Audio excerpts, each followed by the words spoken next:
სწორედ ახლა ამ წამში ჯეიმს ვების კოსმოსური ტელესკოპი აფიქსირებს სინათლეს, რომელიც დატოვა ერთი პლანეტა 467 წლის წინ. პლანეტა სახელად K2-18b, რომელიც მდებარეობს 134 სინათლის წელიწადში ჩვენგან. მაგრამ ეს არ არის უბრალოდ კიდევ ერთი ეგზოპლანეტა. NASA-ს ასტრობიოლოგიის განყოფილების მეცნიერები აღმოაჩენენ მის ატმოსფეროში რაღაც უჩვეულოს. არა მხოლოდ ჟანგბადს და მეთანს, რომლებიც შეიძლება მიუთითებდნენ ბიოლოგიურ პროცესებზე. არამედ სპექტრალურ ხაზებს, რომლებიც არ უნდა იყოს ბუნებრივი. ინდუსტრიული ქლორფლუოროკარბონების ნიშნები. ქიმიური ნაერთები, რომლებიც დედამიწაზე არსებობენ მხოლოდ ტექნოლოგიური ცივილიზაციის წყალობით. დოქტორი სარა სიგერი, მასაჩუსეტსის ტექნოლოგიური ინსტიტუტის პლანეტოლოგი, 2021 წელს ამბობდა, რომ ჩვენ ვეძებთ არასწორ ადგილას. ის ცდებოდა. ან უფრო სწორად მეცნიერება ცდებოდა 10 წლების განმავლობაში. ჩვენ ვეძებდით რადიოსიგნალებს, ვუსმენდით კოსმოსს, ველოდით, რომ ვინმე გამოგვიგზავნიდა შეტყობინებას. მაგრამ რა მოხდება, თუ ტექნოლოგიური ცივილიზაციების კვალი არ არის რადიოტალღებში? რა მოხდება, თუ ის არის მათ ატმოსფეროებში, მათ პლანეტების ქიმიურ შემადგენლობაში, მათ ოკეანეების ტემპერატურულ ანომალიებში? 2024 წლის დეკემბერში ჯეიმს ვებმა დაიწყო ახალი სახის დაკვირვებები. არა მხოლოდ პლანეტების ძებნა, არამედ ტექნოსიგნატურების ძებნა. ხელოვნური წარმოშობის ნიშნების ძებნა. და პირველი შედეგები აიძულებს მეცნიერულ საზოგადოებას გადახედოს ყველაფერს, რასაც ვიცოდით გონიერი სიცოცხლის შესახებ სამყაროში. მაგრამ აქ იწყება რაღაც უფრო უცნაური. რაღაც, რაც აკავშირებს კოსმოსურ აღმოჩენებს დედამიწის უძველეს საიდუმლოებებთან. წარმოიდგინეთ, რომ ეძებთ რაღაცას შორს, ძალიან შორს და აღმოაჩენთ მას საკუთარ ეზოში. ეს არის ზუსტად ის, რაც ხდება არქეოლოგიასა და ასტრობიოლოგიას შორის ახალ კავშირში. ჩვენ ვეძებთ უცხოპლანეტელი ცივილიზაციების კვალს კოსმოსში და ამავდროულად ვპოულობთ უცნობი ცივილიზაციების კვალს საკუთარ პლანეტაზე. ცივილიზაციების, რომლებიც არსებობდნენ ათასობით წლით ადრე, ვიდრე ჩვენ ვფიქრობდით, რომ ეს შესაძლებელი იყო. გიობეკლი ტეპე. სამხრეთ-აღმოსავლეთი თურქეთი. ადგილი, რომელიც ცვლის ყველაფერს, რასაც ვიცოდით ადამიანის ცივილიზაციის დასაწყისის შესახებ. 2019 წლის აპრილში გერმანიის არქეოლოგიური ინსტიტუტის ექსპედიციამ დაასრულა 10 წლიანი გათხრები. მათ აღმოაჩინეს არა მხოლოდ ტაძრები, არამედ მთელი კომპლექსი, რომელიც აშენდა 11500 წლის წინ. ეს არის 6000 წლით ადრე, ვიდრე სტოუნჰენჯი. 4000 წლით ადრე, ვიდრე ეგვიპტის პირამიდები. 2000 წლით ადრე, ვიდრე შუმერის პირველი ქალაქები, რომლებსაც ჩვენ ვუწოდებდით ცივილიზაციის აკვანს. მაგრამ აქ არის პარადოქსი, რომელიც აფრთხობს არქეოლოგებს. ადამიანები, რომლებმაც ააშენეს გიობეკლი ტეპე, თეორიულად იყვნენ მონადირე შემგროვებლები. მათ არ უნდა ჰქონოდათ ორგანიზაცია, ტექნოლოგია, სოციალური სტრუქტურა, რომელიც საჭიროა ასეთი მონუმენტური არქიტექტურის შესაქმნელად. თითოეული ქვისვეტი იწონის 10-20 ტონას. ზოგიერთი მათგანი სიმაღლეშია 6 მეტრამდე. ისინი მოჭრილია, გადატანილია, დამონტაჟებულია უზარმაზარი სიზუსტით. და ეს ყველაფერი გაკეთდა 1000 წლით ადრე, ვიდრე ადამიანებმა თურმე გამოიგონეს სოფლის მეურნეობა. დოქტორი კლაუს შმიდტი, გერმანელი არქეოლოგი, რომელმაც დაიწყო გათხრები 2009 წელს, თქვა რაღაც, რაც შეცვალა მთელი დისციპლინა. ის თქვა, ჯერ ააშენეს ტაძარი, შემდეგ გაჩნდა ქალაქი. არა პირიქით, როგორც ჩვენ ყოველთვის ვფიქრობდით. არა ჯერ სოფლის მეურნეობა, შემდეგ დასახლებები, შემდეგ რელიგია. არამედ ჯერ რელიგია, ჯერ მონუმენტური არქიტექტურა, ჯერ კომპლექსური სოციალური ორგანიზაცია. და მხოლოდ შემდეგ ყველაფერი დანარჩენი. მაგრამ გიობეკლი ტეპე არის მხოლოდ დასაწყისი. მხოლოდ ერთი ფრაგმენტი უფრო დიდი თავსატეხისა. 2024 წლის სექტემბერში ბრიტანული ანტარქტიკული კვლევის ექსპედიციამ დაასრულა ანალიზი ყინულის ბირთვებისა, რომლებიც ამოღებულია 3 კილომეტრის სიღრმიდან აღმოსავლეთ ანტარქტიდის ყინულის ფენიდან. ეს ბირთვები შეიცავენ ყინულს, რომელიც წარმოიქმნა 15 მილიონი წლის წინ. შუა მიოცენის ეპოქაში. დრო, როდესაც დედამიწა იყო თბილი, ანტარქტიდა ნაწილობრივ თავისუფალი ყინულისგან და ადამიანის წინაპრები ჯერ კიდევ იყვნენ პრიმატები აფრიკის ტყეებში. მაგრამ როდესაც მეცნიერებმა გაანალიზეს ეს ყინული სპექტრომეტრით, აღმოაჩინეს რაღაც გაუგებარი. მიკროსკოპული ნაწილაკები, რომლებიც ჰგავს თანამედროვე მიკროპლასტიკს. პოლიმერული სტრუქტურები, რომლებიც არ უნდა არსებობდნენ ბუნებრივად. ნაერთები, რომლებიც დედამიწაზე გამოჩნდნენ მხოლოდ მე-20 საუკუნეში ადამიანური ინდუსტრიის წყალობით. დოქტორი ემა როსი, გლაციოლოგი კემბრიჯის უნივერსიტეტიდან, თავდაპირველად ფიქრობდა, რომ ეს იყო დაბინძურება. რომ თანამედროვე მიკროპლასტიკი რაღაცნაირად შეაღწია ნიმუშებში. მაგრამ შემდეგ გაიმეორა ანალიზი. 2-ჯერ, 3-ჯერ. ყოველ ჯერზე იგივე შედეგით. ნაწილაკები იყვნენ ყინულის შიგნით, არა ზედაპირზე. ისინი იყვნენ ინტეგრირებული კრისტალურ სტრუქტურაში, რაც ნიშნავს, რომ ისინი იქ იყვნენ, როდესაც ყინული წარმოიქმნა. 15 მილიონი წლის წინ. ეს შეუძლებელია. ან უფრო სწორად, ეს უნდა იყოს შეუძლებელი. ახლა წარმოიდგინეთ რაღაც საოცარი. წარმოიდგინეთ, რომ ეს ორი აღმოჩენა, გიობეკლი ტეპე და ანტარქტიდის ყინულის ანომალიები, არ არიან იზოლირებული ფაქტები. წარმოიდგინეთ, რომ ისინი არიან ნაწილი უფრო დიდი ნიმუშისა, რომელსაც ჩვენ ვერ ვხედავდით, რადგან ვუყურებდით არასწორი ინსტრუმენტებით. 2023 წლის ნოემბერში ხელოვნური ინტელექტის ლაბორატორიამ ციურიხის ფედერალურ ტექნოლოგიურ ინსტიტუტში დაიწყო პროექტი სახელწოდებით გეოპატერნი. მათ აიღეს ყველა ხელმისაწვდომი გეოლოგიური მონაცემი ბოლო 100 მილიონი წლიდან. სედიმენტური ფენები, ყინულის ბირთვები, ოკეანის ფსკერის ნიმუშები, ქვების იზოტოპური ანალიზი, მილიარდობით მონაცემთა წერტილი. და მისცეს ეს ყველაფერი ღრმა სწავლის ალგორითმს, რომელიც სწავლობდა ნიმუშების ამოცნობას. ალგორითმა იპოვა რაღაც, რასაც ადამიანი მეცნიერები ვერასოდეს ვერ დაინახავდნენ. პერიოდული ანომალიები. არა შემთხვევითი, არამედ რეგულარული. ყოველ 95 მილიონ წელიწადში ერთხელ დედამიწის გეოლოგიურ ჩანაწერში ჩნდება ანომალიები, რომლებიც არ ემთხვევა ბუნებრივ ციკლებს. არა მილანკოვიჩის ციკლებს. არა ვულკანურ აქტივობას. არა მეტეორიტულ იმპაქტებს. დოქტორი ლარს ბერგმანი, პროექტის ხელმძღვანელი, თავდაპირველად ფიქრობდა, რომ ეს იყო ალგორითმის შეცდომა. მაგრამ როდესაც გაანალიზა უფრო ღრმად, აღმოაჩინა, რომ ანომალიები იყვნენ რეალურები. და უფრო მეტიც, ისინი კორელირებდნენ ერთმანეთთან სხვადასხვა კონტინენტებზე. ერთი და იგივე დროის პერიოდებში სხვადასხვა ადგილებში გეოლოგიური ჩანაწერი აჩვენებდა იდენტურ ანომალიებს. ეს ჰგავს იმას, როგორც თუ რაღაც გლობალური მოვლენა ხდებოდა. რაღაც, რაც ტოვებდა კვალს მთელ პლანეტაზე. მაგრამ რა შეიძლება იყოს ეს? რა შეიძლება დატოვოს გლობალური, პერიოდული კვალი გეოლოგიურ ჩანაწერში, რომელიც არ არის ბუნებრივი? აქ იწყება ის, რასაც მეცნიერები უწოდებენ პარადიგმის ცვლილებას. მომენტი, როდესაც ძველი კითხვები იღებენ ახალ პასუხებს.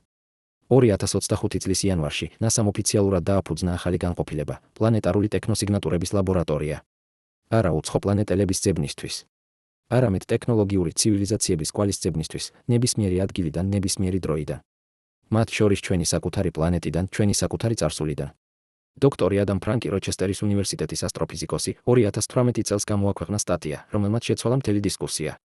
სტატია ეწოდებოდა სილურიული ჰიპოთეზა. იდეა იყო მარტივი და ამავდროულად რადიკალური, როგორ შეგვიძლია ვიცოდეთ, იყო თუ არა ინდუსტრიული ცივილიზაცია დედამიწაზე ჩვენამდე.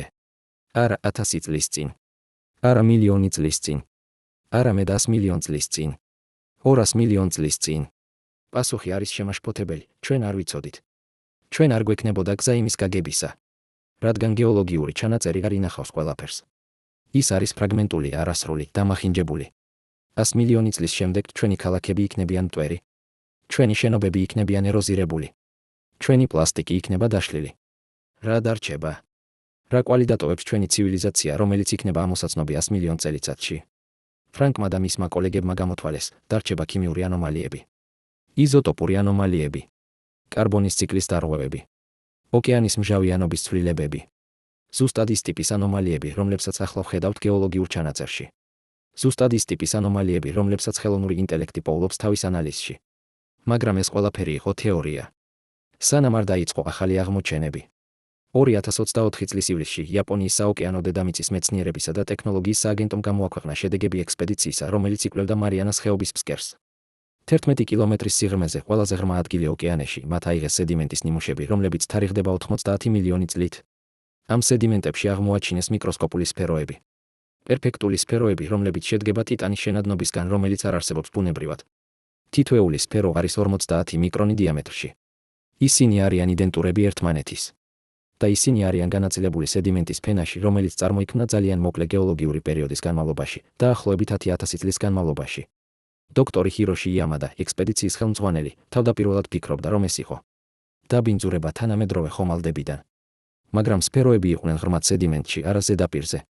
და რადიომეტრული დათარიღება იყო ნათელი, 90 მილიონი წელი. გვიანი კრეიდას პერიოდი.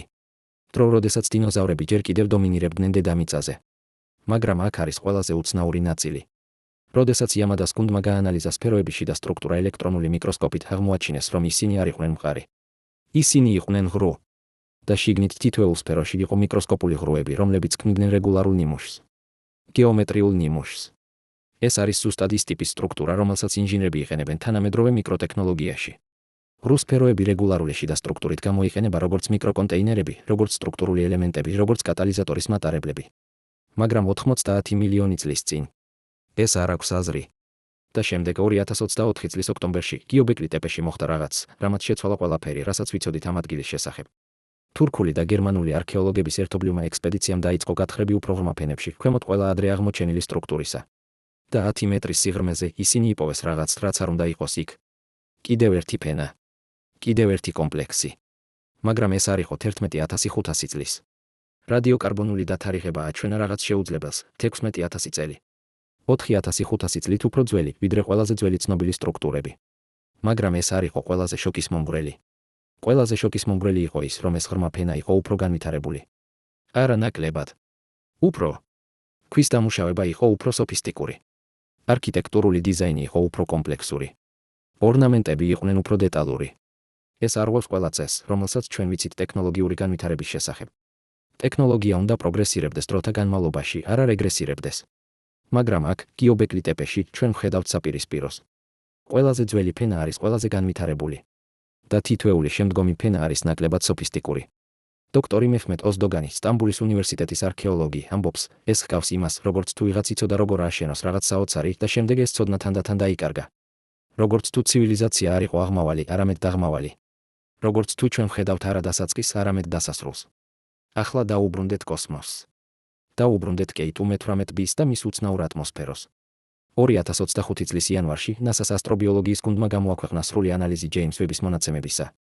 და ის, რაც ისინი იპოვეს, არის უფრო რთული, ვიდრე თავდაპირველად ფიქრობდნენ. კეით U-18B-ს ატმოსფერო არ შეიცავს მხოლოდ ქლორფლუოროკარბონებს.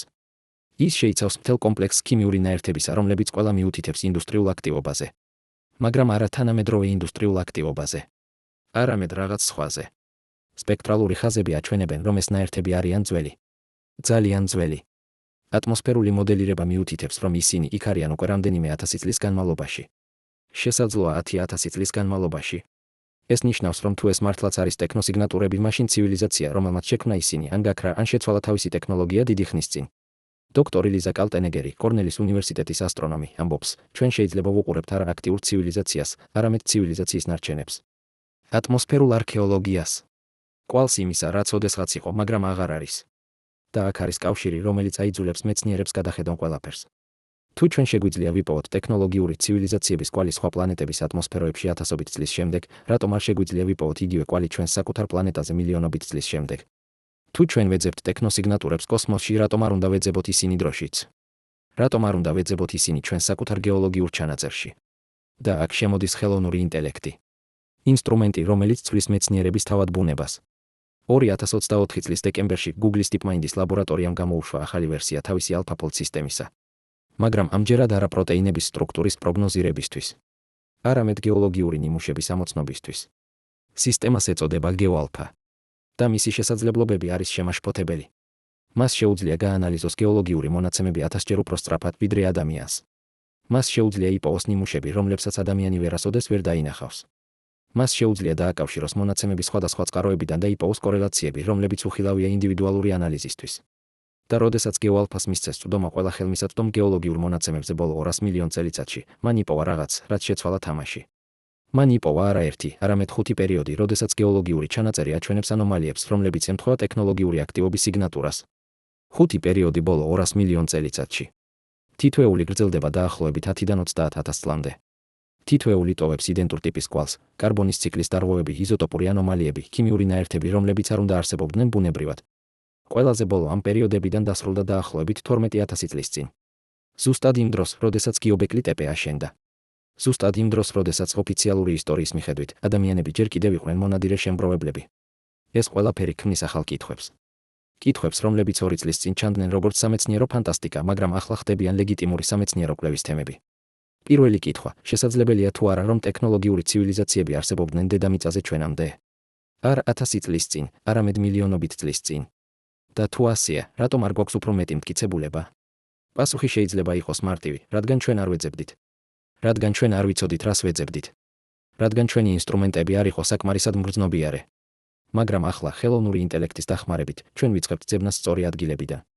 მეორე კითხვა, რა კავშირი არსებობს გიობეკლი ტეპესა და სხვა უძველეს მეგალითურ სტრუქტურებს შორის?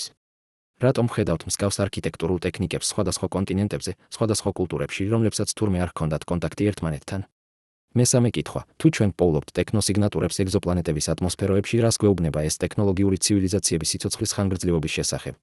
და რას გვეუბნება ეს ჩვენი საკუთარი მომავლის შესახებ? ჩვენ ვცხოვრობთ უნიკალურ მომენტში.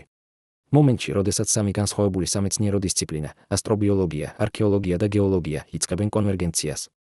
იწყებენ ერთმანეთთან საუბარს. იწყებენ ერთი და იგივე კითხვების დასმას. და ეს კონვერგენცია ხდება შესაძლებელი ახალი ტექნოლოგიების წყალობით. ჯეიმს ვების ტელესკოპი, რომელსაც შეუძლია დაინახოს ეგზოპლანეტების ატმოსფეროები უპრეცედენტო დეტალებით. ხელოვნური ინტელექტის ალგორითმები, რომლებსაც შეუძლიათ იპოვონ ნიმუშები მილიარდობით მონაცემთა წერტილში. ახალი დათარიღების მეთოდები, რომლებსაც შეუძლიათ განსაზღვრონ არტეფაქტების ასაკი უფრო მეტი სიზუსტით. 2025 წლის თებერვალში NASA, ევროპის კოსმოსური სააგენტო და ჩინეთის ეროვნული კოსმოსური ადმინისტრაცია გამოაცხადებენ ერთობლივ პროექტს სახელწოდებით პალიმპსესტი. სახელი მოდის ძველი ხელნაწერებიდან, რომლებზეც ერთი ტექსტი იწერებოდა მეორეს თავზე. პროექტის მიზანია შექმნას გლობალური მონაცემთა ბაზა ყველა ტექნოსიგნატურისა, როგორც კოსმოსური, ასევე ტერესტრიული, ყველა გეოლოგიური ანომალიისა, ყველა არქეოლოგიური აღმოჩენისა, რომელიც არ ჯდება ოფიციალურ ქრონოლოგიაში. და შემდეგ გამოიყენოს ხელოვნური ინტელექტი, რათა იპოვოს კავშირები, ნიმუშები, კორელაციები. დოქტორი ელენ სტოფანი, NASA-ს მთავარი მეცნიერი, ამბობს, ჩვენ არ ვეძებთ უცხო პლანეტელებს. ჩვენ ვეძებთ ტექნოლოგიის კვალს. სადაც არ უნდა იყოს ის, როდესაც არ უნდა იყოს ის. რადგან ტექნოლოგია ტოვებს კვალს. და ეს კვალი შეიძლება იყოს ამოსაცნობი, თუ ჩვენ ვიცით სად ვეძებთ და რას ვეძებთ. წარმოიდგინეთ, რომ გაქვთ ღილაკი, რომელიც აბრუნებს დროს უკან. არა წუთებით, არა საათებით. არამედ მილიონობით წლებით. თქვენ აჭერთ ამ ღილაკს და უყურებთ, როგორ იშლება დედამიწის ისტორია თქვენს თვალწინ. ქალაქები ქრებიან. ტყეები იზრდებიან და კვდებიან. ოკეანეები მოდიან და მიდიან. კონტინენტები მოძრაობენ როგორც ნელი ტალღები. მაგრამ რას დაინახავდით, თუ გააგრძელებდით უკან გადახვევას? რას დაინახავდით 100 მილიონ წელიწადში? 200 მილიონ წელიწადში? ზუსტად ამას აკეთებს ახლა მეცნიერება. არა ფანტასტიკაში, არამედ რეალურ ლაბორატორიებში. გეოალფას ალგორითმი, რომელიც შექმნა DeepMind-მა, არის ერთგვარი დროის მანქანა. ის იღებს გეოლოგიურ მონაცემებს, სედიმენტების ფენებს, ყინულის ბირთვებს, ქვების იზოტოპურ ანალიზს და აშენებს ფილმს. ფილმს დედამიწის წარსულის შესახებ, რომელიც უფრო დეტალურია, ვიდრე ოდესმე ვფიქრობდით, რომ შესაძლებელი იყო. და ამ ფილმში, როდესაც თქვენ უყურებთ საკმარისად ყურადღებით, იწყებთ რაღაცის დანახვას. ნიმუშს, რიტმს, რაღაცას, რაც მეორდება. დაუბრუნდეთ მარიანას ხეობას. იმ ადგილს, სადაც იაპონურმა ექსპედიციამ იპოვა ტიტანის სფეროები 90 მილიონი წლის სიძველის სედიმენტებში. 2025 წლის მარტში იამადას გუნდი დაბრუნდა მარიანას ხეობაში. ამჯერად არა მხოლოდ ერთი ადგილიდან ნიმუშების ასაღებად, არამედ მთელი ხეობის სისტემატური კვლევისთვის. ისინი გამოიყენებდნენ ახალ ღრმაწყლის დრონებს, რომლებსაც შეეძლოთ მუშაობა 11 კილომეტრის სიღრმეზე 6 თვის განმავლობაში ავტონომიურად. და ის, რაც მათ იპოვეს, შეცვალა მთელი სურათი. სფეროები არ იყვნენ იზოლირებული. ისინი იყვნენ განაწილებული კონკრეტულ ნიმუშში გეოგრაფიულად. წარმოიდგინეთ რუკა მარიანას ხეობის ფსკერისა. ახლა წარმოიდგინეთ წერტილები ამ რუკაზე, სადაც იპოვეს სფეროები. ეს წერტილები არ არიან შემთხვევითი. ისინი ქმნიან ხაზებს. გეომეტრიულ ხაზებს. ხაზებს, რომლებიც კვეთენ ერთმანეთს კონკრეტულ კუთხეებში. დოქტორი იამადა თავდაპირველად ფიქრობდა, რომ ეს იყო ოკეანის დინებების შედეგი. რომ სფეროები წარმოიქმნა ერთ ადგილას და შემდეგ გადანაწილდა დინებებით. მაგრამ კომპიუტერული მოდელირება აჩვენა, რომ ეს შეუძლებელია. ოკეანის დინებები 90 მილიონი წლის განმავლობაში შეიცვლებოდნენ 1000-ჯერ. არ არსებობს გზა, რომ ისინი შეინარჩუნონ გეომეტრიული ნიმუში. ერთადერთი ახსნა არის ის, რომ სფეროები განაწილდნენ ამ ნიმუშით თავიდანვე.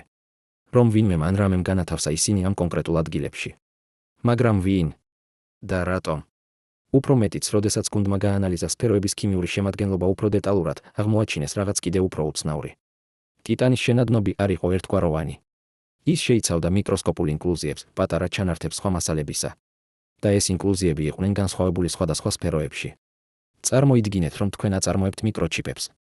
თითოეულ მიკროჩიპს აქვს უნიკალური სერიული ნომერი. ზუსტად ასეთი რამ ჩანდა სფეროებში. თითოეული სფერო ჰქონდა უნიკალური ხელმოწერა თავის ინკლუზიების ნიმუშში. როგორც თუ ისინი იყვნენ მარკირებული. როგორც თუ ისინი იყვნენ ნაწილი რაღაც სისტემისა. ახლა გადავიდეთ მეორე ბოლოსკენ დედამიწისა. ანტარქტიდაში. სადაც ბრიტანული ექსპედიცია იკვლევს ყინულის ბირთვებს 15 მილიონი წლის სიძველისას. დოქტორი ემა როსი, გლაციოლოგი, რომელმაც პირველად აღმოაჩინა მიკროპლასტიკის მსგავსი ნაწილაკები ძველ ყინულში, 2025 წლის აპრილში გამოაქვეყნა სრული კვლევა. და ეს კვლევა შეიცავს დეტალებს, რომლებიც აიძულებს მეცნიერულ საზოგადოებას სერიოზულად მიიღოს ის, რაც ადრე ჩანდა შეუძლებლად. პირველი, ნაწილაკები არ არიან თანამედროვე დაბინძურება. ეს დადასტურებულია 5 დამოუკიდებელი ლაბორატორიის მიერ 5 სხვადასხვა ქვეყანაში. თითოეულმა ლაბორატორიამ გამოიყენა სხვადასხვა მეთოდი, რადიომეტრული დათარიღება, იზოტოპური ანალიზი, კრისტალოგრაფია. ყველა მეთოდი იძლევა იგივე შედეგს, ნაწილაკები არიან 15 მილიონი წლის. მეორე, ნაწილაკები არ არიან ბუნებრივი. მათი პოლიმერული სტრუქტურა არ ემთხვევა არც ერთ ცნობილ ბუნებრივ პროცესს. ისინი ჰგვანან სინთეზურ პოლიმერებს, მაგრამ არა იდენტურები თანამედროვე პლასტიკისა. უფრო მეტიც, ისინი უფრო სტაბილურები არიან. უფრო რეზისტენტულები დეგრადაციისადმი. მესამე, ნაწილაკების კონცენტრაცია არ არის ერთგვაროვანი. ის იცვლება ყინულის ფენებში. და ეს ცვლილება არ არის შემთხვევითი. როდესაც როსის გუნდმა ააგო გრაფიკი კონცენტრაციის დროში, ისინი დაინახეს რაღაც გასაოცარი. კონცენტრაცია იზრდება თანდათან დაახლოებით 10,000 წლის განმავლობაში. შემდეგ რჩება მაღალი დაახლოებით 5,000 წლის განმავლობაში. შემდეგ მკვეთრად ეცემა და შემდეგ ქრება თითქმის სრულად. ეს არის ზუსტად ის ტიპის ნიმუში, რომელსაც თქვენ მოელით, თუ რაღაც ინდუსტრიული აქტივობა იწყებს, აღწევს პიკს და შემდეგ წყდება. ზუსტად ის ტიპის ნიმუში, რომელსაც ჩვენი საკუთარი ცივილიზაცია ტოვებს ატმოსფეროში ბოლო 200 წელიწადში. მაგრამ აქ არის ყველაზე შემაშფოთებელი ნაწილი. როდესაც როსის გუნდმა შეადარა თავისი მონაცემები გეოალფას ანალიზთან, ხელოვნური ინტელექტის ანალიზთან, რომელიც იკვლევს გლობალურ გეოლოგიურ ნიმუშებს, ისინი აღმოაჩინეს კორელაცია. პერიოდი, როდესაც ნაწილაკების კონცენტრაცია იყო მაღალი ანტარქტიდის ყინულში, ზუსტად ემთხვევა ერთ-ერთ იმ 5 პერიოდს, რომელიც გეოალფამ იდენტიფიცირა როგორც გლობალური ანომალია. პერიოდს დაახლოებით 15 მილიონი წლის წინ, როდესაც მთელ პლანეტაზე, სხვადასხვა ადგილებში, გეოლოგიური ჩანაწერი აჩვენებს იდენტურ ტიპის ანომალიებს. ახლა გადავიდეთ უფრო დიდ მასშტაბზე. წარმოიდგინეთ, რომ თქვენ უყურებთ დედამიწას კოსმოსიდან. არა როგორც ერთ პლანეტას, არამედ როგორც ქსელს. ქსელს ადგილებისას, სადაც რაღაც უჩვეულო ხდება. 2025 წლის მაისში პალიმპსესტის პროექტმა, ერთობლივმა ინიციატივამ NASA-ს, ევროპის კოსმოსური სააგენტოსა და ჩინეთის კოსმოსური ადმინისტრაციის მიერ გამოაქვეყნა პირველი გლობალური რუკა ანომალიებისა. ეს რუკა არის ინტერაქტიული. თქვენ შეგიძლიათ აირჩიოთ დროის პერიოდი 1 მილიონი წლის წინ, 10 მილიონი წლის წინ, 100 მილიონი წლის წინ. და რუკა გიჩვენებთ ყველა ადგილს, სადაც გეოლოგიური ჩანაწერი აჩვენებს ანომალიებს ამ პერიოდში. და როდესაც თქვენ უყურებთ ამ რუკას, იწყებთ რაღაცის დანახვას. ნიმუშს, რომელიც არ უნდა არსებობდეს. ანომალიები არ არიან განაწილებული შემთხვევითად. ისინი არიან კონცენტრირებული კონკრეტულ ადგილებში. და ეს ადგილები არ არიან შემთხვევითი. ისინი არიან ადგილები, სადაც გეოლოგიური პირობები არიან სტაბილური. ადგილები, სადაც კონტინენტური ფილები არიან ძველი და არ არიან დაქვემდებარებული ინტენსიურ ტექტონიკურ აქტივობას. ადგილები, სადაც გეოლოგიური ჩანაწერი არის ყველაზე სრული. სხვა სიტყვებით რომ ვთქვათ, ანომალიები არიან ზუსტად იქ, სადაც ისინი ყველაზე კარგად შენარჩუნდებოდნენ. როგორც თუ ვინმე იცოდა, სად დაეტოვებინა კვალი, რომელიც გადარჩებოდა მილიონობით წლის განმავლობაში. დოქტორი ჟან-პიერ ლუმინე, ფრანგი გეოფიზიკოსი და პალიმპსესტის პროექტის თანახმწვანელი, ამბობს, ჩვენ ვხედავთ რაღაცას, რაც ჰგავს გლობალურ ქსელს. არა ბუნებრივ ქსელს, არამედ რაღაც, რაც ჩანს და გეგმილად. როგორც თუ ვინმე ან რამე ტოვებდა მარკერებს. მარკერებს, რომლებიც განკუთვნილი იყო იმისთვის, რომ გადარჩენილიყო. მარკერებს, რომლებიც შესაძლოა განკუთვნილი იყო იმისთვის, რომ ვიპოვოთ. ახლა დაუბრუნდეთ გიობეკლი ტეპეს. მაგრამ ამჯერად არა როგორც იზოლირებულ ადგილს, არამედ როგორც ნაწილს უფრო დიდი ნიმუშისა. 2025 წლის ივნისში საერთაშორისო არქეოლოგიური კონსორციუმმა დაიწყო პროექტი სახელწოდებით მეგალითური კავშირები. მიზანი შეისწავლოს ყველა ძირითადი მეგალითური ადგილი მსოფლიოში და იპოვოს კავშირები მათ შორის. გიობეკლი ტეპე თურქეთში, პუმაპუნკუ ბოლივიაში, ბაალბეკი ლიბანში, სტოუნჰენჯი ინგლისში, კარნაკის ქვები საფრანგეთში, ნიუგრეინჯი ირლანდიაში და ათობით სხვა ადგილი. ეს ადგილები განაწილებულია მთელ მსოფლიოში. ისინი აშენებულია სხვადასხვა დროს, ზოგიერთი 12,000 წლის წინ, ზოგიერთი 5,000 წლის წინ. ისინი მიეკუთვნებიან სხვადასხვა კულტურებს, რომლებსაც ოფიციალური ისტორიის მიხედვით არ ჰქონდათ კონტაქტი ერთმანეთთან. მაგრამ როდესაც მეცნიერებმა დაიწყეს ამ ადგილების შედარება დეტალურად, აღმოაჩინეს რაღაც გასაოცარი. პირველი, არქიტექტურული ტექნიკები. გიობეკლი ტეპეში ქვის სვეტები დამონტაჟებულია და ფორმის სტრუქტურებში. პუმაპუნკუში, ბოლივიაში, ქვის ბლოკები დამუშავებულია იდენტური სიზუსტით და აქვთ იდენტური და ფორმის ჩანართები. ბაალბეკში, ლიბანში მასიური ქვის ბლოკები, ზოგიერთი მათგანი იწონის 1000 ტონაზე მეტს, დამონტაჟებულია იდენტური ტექნიკით. მეორე, ასტრონომიული ორიენტაცია.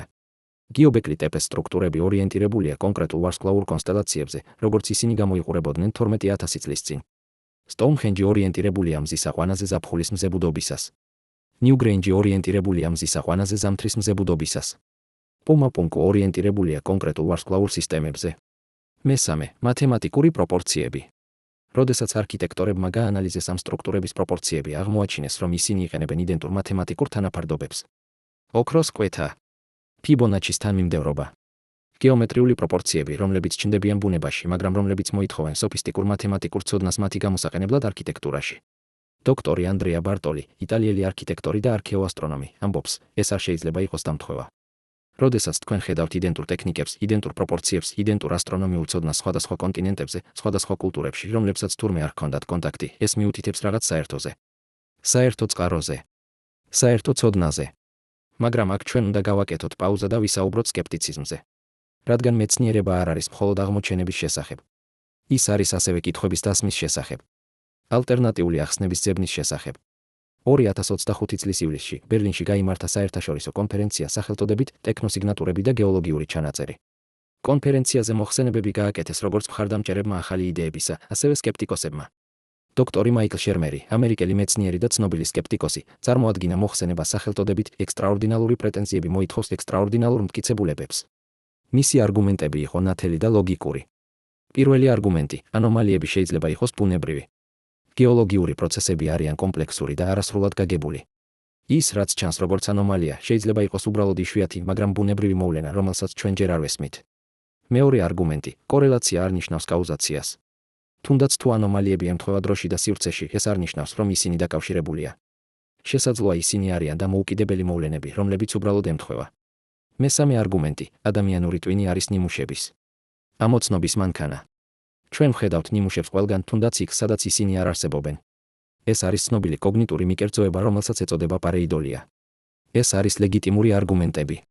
და მეცნიერები, რომლებიც იკვლევენ ტექნოსიგნატურებს, მათ სერიოზულად იღებენ. დოქტორი ადამ ფრანკის სილურიული ჰიპოთეზის ავტორი პასუხობს: სკეპტიციზმი არის აუცილებელი. მაგრამ სკეპტიციზმი არ უნდა იყოს დოგმა. ჩვენ არ ვამბობთ, რომ ჩვენ ვიცით პასუხები. ჩვენ ვამბობთ, რომ ჩვენ ვხედავთ რაღაცას უჩვეულოს და ჩვენ უნდა გამოვიკვლიოთ ის. ჩვენ უნდა დავსვათ კითხვები. ჩვენ უნდა შევაგროვოთ მეტი მონაცემები. და ჩვენ უნდა ვიყოთ ღია ყველა შესაძლო ახსნისთვის, მათ შორის ახსნებისთვის, რომლებიც ჩანს რადიკალურად. და აქ არის, სადაც დებატი ხდება საინტერესო. რადგან სკეპტიკოსები და მხარდამჭერები თანხმდებიან ერთ რამეში, ჩვენ გვჭირდება მეტი მონაცემები. ჩვენ გვჭირდება უკეთესი ინსტრუმენტები. ჩვენ გვჭირდება უფრო სისტემატური კვლევა. და ზუსტად ეს ხდება ახლა. 2025 წლის აგვისტოში 5 ძირითადი ექსპედიცია იწყებს მუშაობას ერთდროულად სხვადასხვა ადგილებში მსოფლიოში. პირველი ექსპედიცია: ღრმა ოკეანის კვლევა. ამერიკული და იაპონური ოკეანოგრაფიული ინსტიტუტების ერთობლივი გუნდი აგრძელებს მარიანას ხეობის კვლევას. მათ აქვთ ახალი ღრმაწყლის დრონები, რომლებსაც შეუძლიათ აიღონ ნიმუშები არა მხოლოდ სედიმენტიდან, არამედ ასევე ქვის ფუძიდან. მათ აქვთ ახალი სპექტრომეტრები, რომლებსაც შეუძლიათ გაანალიზონ ქიმიური შემადგენლობა ადგილზე, რეალურ დროში. მეორე ექსპედიცია: ანტარქტიდის ღრმა ბურღვა. ბრიტანული, ამერიკული და რუსული გლაციოლოგების გუნდი იწყებს ახალ ბურღვას აღმოსავლეთ ანტარქტიდაში. ამჯერად მათი მიზანია მიაღწიონ 4 კილომეტრის სიღრმეს ყინულს, რომელიც წარმოიქმნა 20 მილიონი წლის წინ. ისინი ეძებენ არა მხოლოდ მიკროპლასტიკის მსგავს ნაწილაკებს, არამედ ნებისმიერ ქიმიურ ანომალიას, რომელიც შეიძლება მიუთითებდეს ინდუსტრიულ აქტივობაზე. მესამე ექსპედიცია: გიობეკლი ტეპეს გაფართოებული გათხრები. თურქული, გერმანული და ამერიკული არქეოლოგების გუნდი იწყებს ყველაზე ამბიციურ გათხრებს ადგილის ისტორიაში. ისინი იყენებენ გრავიმეტრულ სკანირებას, რათა იპოვონ დამალული სტრუქტურები ქვემოთ ზედაპირისა. ისინი იყენებენ ლიდარს, რათა შექმნან სამგანზომილებიანი რუკა მთელი რეგიონისა. ისინი იყენებენ ახალ დათარიღების მეთოდებს, რომლებსაც შეუძლიათ განსაზღვრონ ასაკი უფრო მეტი სიზუსტით. მეოთხე ექსპედიცია: პუმა-პუნკუს კვლევა. ბოლივიური და ამერიკული არქეოლოგების გუნდი იწყებს პირველ სისტემატურ კვლევას პუმა-პუნკუს ადგილზე თანამედროვე ტექნოლოგიებით. ისინი იყენებენ ლაზერულ სკანირებას, რათა გაანალიზონ ქვის ბლოკების დამუშავების სიზუსტე. ისინი იყენებენ გეოქიმიურ ანალიზს, რათა განსაზღვრონ საიდან მოვიდა ქვები. ისინი იყენებენ არქეოასტრონომიულ ანალიზს, რათა გაიგონ სტრუქტურების ასტრონომიული ორიენტაცია. მეხუთე ექსპედიცია: ბაალბეკის ახალი კვლევა. ლიბანური და ფრანგული არქეოლოგების გუნდი იწყებს კვლევას ბაალბეკის ტაძრის კომპლექსში, სადაც მდებარეობს ყველაზე დიდი ქვის ბლოკები, რომლებიც ოდესმე გამოყენებულა არქიტექტურაში. ზოგიერთი ამ ბლოკებიდან იწონის 1200 ტონას. როგორ გადაიტანეს ისინი? როგორ აიწიეს ისინი? რა ტექნოლოგია გამოიყენეს? მაგრამ ყველაზე მნიშვნელოვანი ინსტრუმენტი ამ ყველა ექსპედიციაში არის არაფიზიკური. ის არის ციფრული. გეოალფა, ხელოვნური ინტელექტის სისტემა, რომელმაც იპოვა გლობალური ნიმუშები გეოლოგიურ მონაცემებში, ახლა ინტეგრირებულია ყველა ამ პროექტში. ის იღებს მონაცემებს რეალურ დროში ყველა ექსპედიციიდან. ის აანალიზებს მათ. ის ეძებს კორელაციებს. ის აშენებს მოდელებს. მაგრამ ახლა გეოალფა არის მხოლოდ ერთი ნაწილი უფრო დიდი სისტემისა. 2025 წლის სექტემბერში პალიმპსესტის პროექტმა გამოუშვა ახალი პლატფორმა სახელწოდებით ქრონოს. ეს არის ინტეგრირებული სისტემა, რომელიც აერთიანებს ხელოვნური ინტელექტის რამდენიმე სხვადასხვა ტიპს. გეოალფა აანალიზებს გეოლოგიურ მონაცემებს. არქეოალფა აანალიზებს არქეოლოგიურ მონაცემებს. ასტროალფა აანალიზებს ასტრონომიულ მონაცემებს ეგზოპლანეტების შესახებ. და ქრონოს აერთიანებს ყველა ამ ანალიზს ერთ ინტეგრირებულ სურათში. დოქტორი დემის ჰასაბისი, DeepMind-ის თანადამფუძნებელი და ქრონოსის პროექტის ხელმძღვანელი, ამბობს: ჩვენ ვქმნით რაღაცას, რაც არასოდეს არსებობდა ადრე. სისტემას, რომელსაც შეუძლია დაინახოს ნიმუშები დროსა და სივრცეში, რომლებიც უხილავია ადამიანისთვის. სისტემას, რომელსაც შეუძლია დააკავშიროს მონაცემები მილიარდობით წყაროდან და იპოვოს კავშირები, რომლებიც ჩვენ ვერასოდეს ვერ ვიპოვიდით ხელით. და ქრონოსი უკვე იწყებს რაღაცის პოვნას. 2025 წლის ოქტომბერში ქრონოსმა გამოაქვეყნა თავისი პირველი სრული ანალიზი. დოკუმენტი, რომელიც შეიცავს 250 გვერდს მონაცემებისა, გრაფიკებისა და ანალიზისა. დოკუმენტი, რომელიც იწყებს ცვლილებას იმისა, თუ როგორ ფიქრობთ დედამიწის ისტორიაზე. ძირითადი დასკვნები. პირველი, გეოლოგიურ ჩანაწერში არსებობს 5 მკაფიო პერიოდი ბოლო 200 მილიონ წელიწადში, როდესაც ანომალიები ჩნდებიან გლობალურად. ეს პერიოდები არიან 195 მილიონი წლის წინ, 132 მილიონი წლის წინ, 90 მილიონი წლის წინ, 55 მილიონი წლის წინ და 15 მილიონი წლის წინ. მეორე, თითოეული ამ პერიოდების განმავლობაში ანომალიები აჩვენებენ იდენტურ ნიმუშს. ისინი იწყებიან თანდათან, აღწევენ პიკს დაახლოებით 5-დან 1000 წელიწადში, რჩებიან მაღალი დაახლოებით 5-დან 15000 წელიწადში და შემდეგ მკვეთრად ეცემიან. მესამე, ანომალიების გეოგრაფიული განაწილება არ არის შემთხვევითი. ისინი კონცენტრირებულია კონკრეტულ რეგიონებში, რომლებიც არიან გეოლოგიურად სტაბილური და სადაც გეოლოგიური ჩანაწერი არის ყველაზე სრული.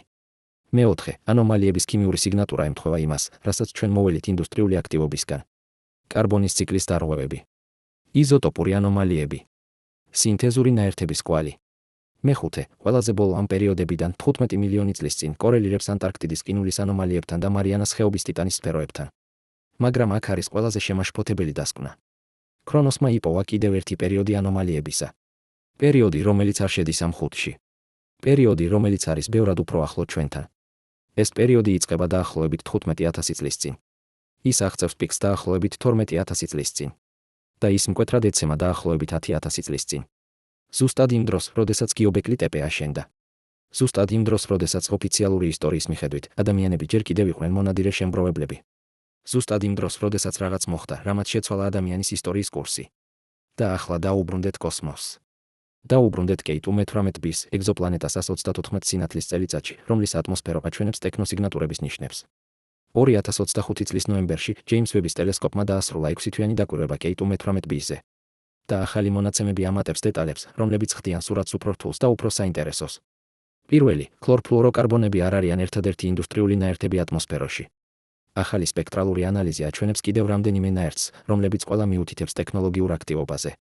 მათ შორის არის ნაერთები, რომლებიც გამოიყენება ენერგიის წარმოებაში, ნაერთები, რომლებიც გამოიყენება მასალების სინთეზში, ნაერთები, რომლებიც გამოიყენება ტრანსპორტში. მეორე, ამ ნაერთების კონცენტრაცია არ არის ერთგვაროვანი პლანეტის ატმოსფეროში. ის უფრო მაღალია კონკრეტულ რეგიონებში. რეგიონებში, რომლებიც შეესაბამება კონტინენტურ მასებს პლანეტის ზედაპირზე. ეს მიუთითებს, რომ ინდუსტრიული აქტივობა იყო კონცენტრირებული კონკრეტულ ადგილებში, არა განაწილებული თანაბრად. მესამე, ატმოსფერული მოდელირება აჩვენებს, რომ ეს ნაერთები იქ არიან უკვე დაახლოებით 10000 წლის განმავლობაში. მაგრამ მათი კონცენტრაცია ეცემა. ეს ნიშნავს, რომ ინდუსტრიული აქტივობა, რომელმაც შექმნა ისინი, ან შეწყდა, ან მნიშვნელოვნად შემცირდა რამდენიმე 1000 წლის წინ.